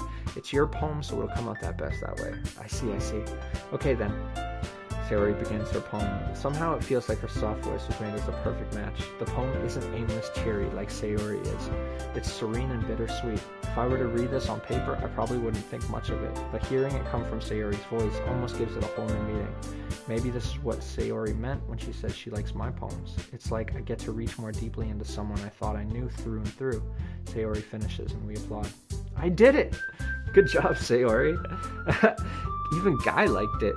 I guess that's a good sign. What does that even mean? It came out nicely, Sayori. The atmosphere of the poem fits you really nicely, but it might be that other poems wouldn't work quite as well with that kind of delivery. I don't really understand. In other words, I've seen poems of yours where the sort of gentle delivery wouldn't work as well. They might need a little more force behind them depending on what you're reading. Oh, I know what you mean. I've been practicing that kind of thing. It's just embarrassing to do in front of everyone. The next time I'm going to make you pick a poem that challenges you a little more. We don't have much time before the festival, you know? Okay.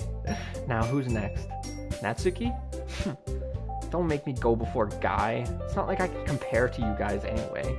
Might as well let Guy lower everyone's standards a little before I have to do it. Natsuki? It's fine. Might as well get it over with, but it's not like I have much of a selection of what to read. I'll just have to go with what I wrote for today. I stand up and step in front of the podium. Everyone has their eyes on me, making me feel terribly awkward. I recite my poem. Since I'm not exactly confident in my own writing, it's hard to put energy into it. Despite that, once I finish, I receive applause anyway. Sorry, I'm not really as good as everyone else. Don't worry about it so much. I think it's less about your abilities and more about your lack of confidence in your writing. That's something that'll improve over time, though. Yeah, maybe. Alright then.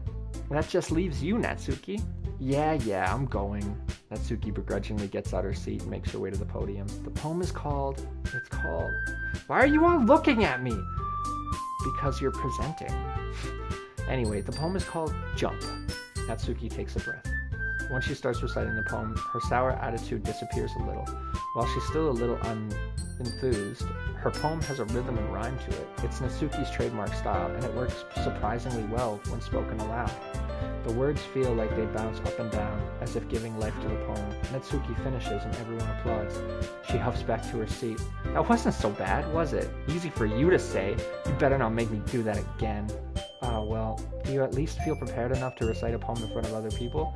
I mean, doing it in front of other people will be way easier. I can put on whatever face I want for other people, but when it's just my friends, it's just embarrassing. That's a surprise, Natsuki. I think it would be the other way around for me. Well, that's just how it is, so... Well, I guess in that case, you won't have much to worry about for the festival. That said, I want to thank everyone for coming through. It might be hard, but I hope you all have an idea of what it's like now. Make sure you pick a poem and get enough practice before the festival, okay? I'll make pamphlets, so let me know ahead of time what you'll be reciting. Jeez, I should probably find some other poem to recite instead. That's fine too. It doesn't have to be your own. I'm already pleasantly surprised that you're putting in all this effort for the club. It makes me really happy. Yeah, no problem. Okay, everyone. I think that's about it for today. I know the festival is coming up, but let's try to write poems for tomorrow as well. It's been working out really nicely so far. I'd like to continue that. As for the festival, we'll finish planning tomorrow, and then we'll have the weekend to prepare. Monday's the big day. I can't wait! I can do this. Alright. I stand up. There's no way to be able to find the same enthusiasm as Sayori and Monica, but I'll do my best to get through it. It's for the sake of the club, and impressing Monica, then I'll have to do my best. Ready to go, Sayori? Yep. Look at you two, already going home together like that. It's kind of adorable, isn't it? Jeez, guys. Don't make such a big deal out of it. It must be a little nice, though. Well, how am I supposed to respond to that? It's okay, guy. You don't have to say it. Whatever, let's go already. Fuck's sakes, dude. Walk home with Sayori once more. Even though it's only been a few days, a lot of things have already changed. But today, Sayori is being a little quieter than usual on the way home. Hey, Sayori. Sorry, I was spacing out. Oh, no wonder. I was thinking about something from earlier. I like how we get to, Sayori fumbles with her words. So let's just say that one day Yuri asked to walk home with you. Huh? What would you do? What kind of question is that? You're kind of putting me on the spot here. Well...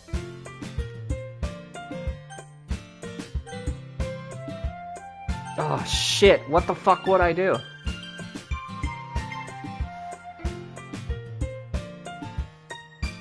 No, I would still walk with you. If I wanted to spend time with her, I'd spend time with her outside of this. This is a natural. This is a pattern thing. This is good. This is good. This is keeping good.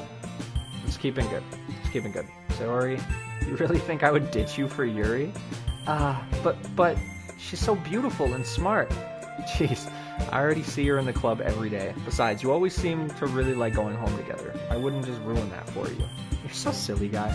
You think about me too much sometimes. Yuri would deserve if she wanted it.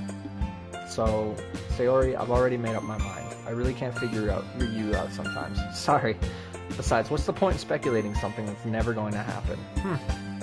The conversation trails off. It's kind of weird thing for Sayori to care so much about, but I want to respect her and keep her happy too. Then again, the festival is only a few days away. Who knows what will happen in that time? It's true. Oh. Holy shit, dude. We've been doing this for 3.5 hours. All right. Well, I think that is where we are going to wrap it up for today. I know, guys. I know. Disappointing. I get that. All right. I'm sorry. I apologize. But that's just the way that it is. All right. But we will definitely pick this up next time. Yeah. That was a pretty good palate cleanser. So we will be moving on to something different. So yeah, if you guys are new here, why don't you do me a huge favor and hit that like button. If you enjoy this type of content, why don't you consider becoming a subscriber? For less than $7 a month, you can get yourself an ad-free experience, you can get yourself members-only Discord access, you can get yourself static and animated emotes, and you can get yourself discounts in the merch store. Pick yourself up a Get Booped toque. Boop, motherfucker, boop! Oh, yeah, the color, yeah, you see how it like washes out? It's because of the shirt, the color of the clothing. When I'm rocking my red hoodie, you don't have to worry about that so much. It doesn't really pop up on the green screen. I apologize for that. But yeah, if you guys are interested, and if you're more like Sayori and you like to do things for other people, why don't you consider becoming, a patron in the way that it helps other people out. If you gift 10 gifted subs, I will personally mail you a Get Booped toque for free so you can show your Rubik's Play pride. If you guys are interested, you can find us at any one of the socials. Whisper in my fuzzy ear cup here on Twitch if there's anything you like. If you really like this content, let me know what you would want to see me play in the future. I do like the happy-go-lucky slice-of-life nature to this, but I do like the realistic undertone. I do like how it does feel like it's just an after-school literature club, but it also feels like for people expressing themselves in ways that they don't naturally get to express themselves. They're learning, they're growing, and we, as the readers, get to grow alongside of them, and I think that's really cool. So I'm looking forward to checking this out next time. So if you guys are interested in this, just let me know. Hit that like, hit that follow button. That would greatly, appreciate. That would be greatly appreciated for me specifically, because it helps us get seen, helps the algorithm know what you guys like and what you want to see, and if there's any suggestions that you want to see, let me know. The month is Spooktober, so we're going to continue with horror games, so if you're interested in that, hit the like. Right now we are currently doing the We Play series with some Spooktober with Canaanite, so if you're interested in seeing some Dead Island 2 or some Abiotic Factor, make sure to go over there every Tuesday, Thursday, and Saturday. On Saturday we do Phasmophobia, so that is with me, Canaanite, and Tuki Took. So if you're interested in watching us three idiots try and capture some ghosts, check it out for Saturday. So that'll be tomorrow at 7 p.m. Eastern Time, -5 UTC, if you guys are interested. We do this Monday to Sunday, 8 p.m. Eastern Time, -5 UTC, but since it's the month of Spooktober and it's scary season, everything that we're doing is ultimately going to be creepy. So we are doing Karma, The Dark World, we are doing Numata, We are doing Black Ops 3 Zombies. We are doing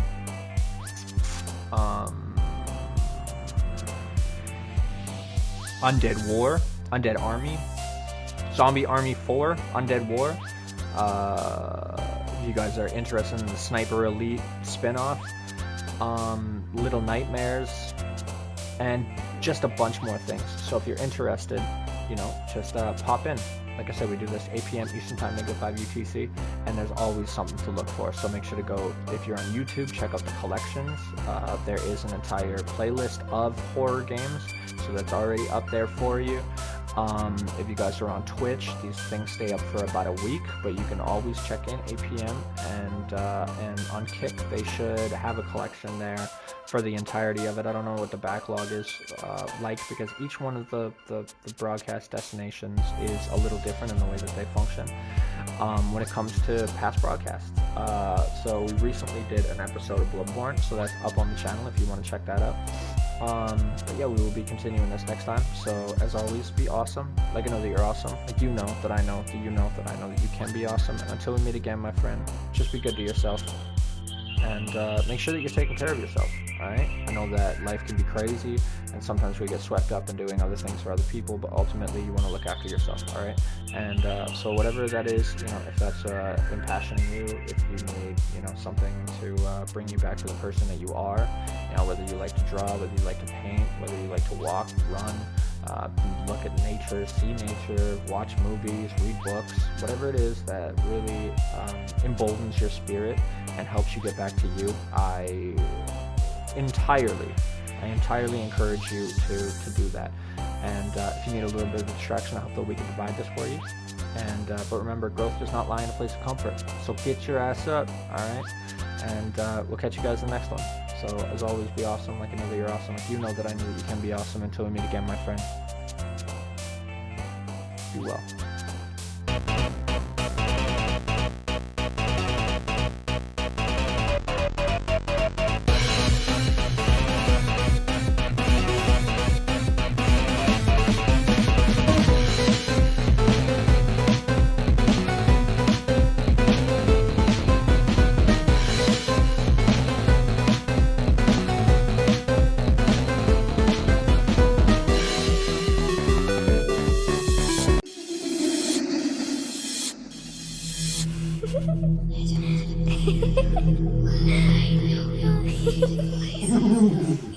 Play more spooky things. Stick around to see what Spooktober has in store.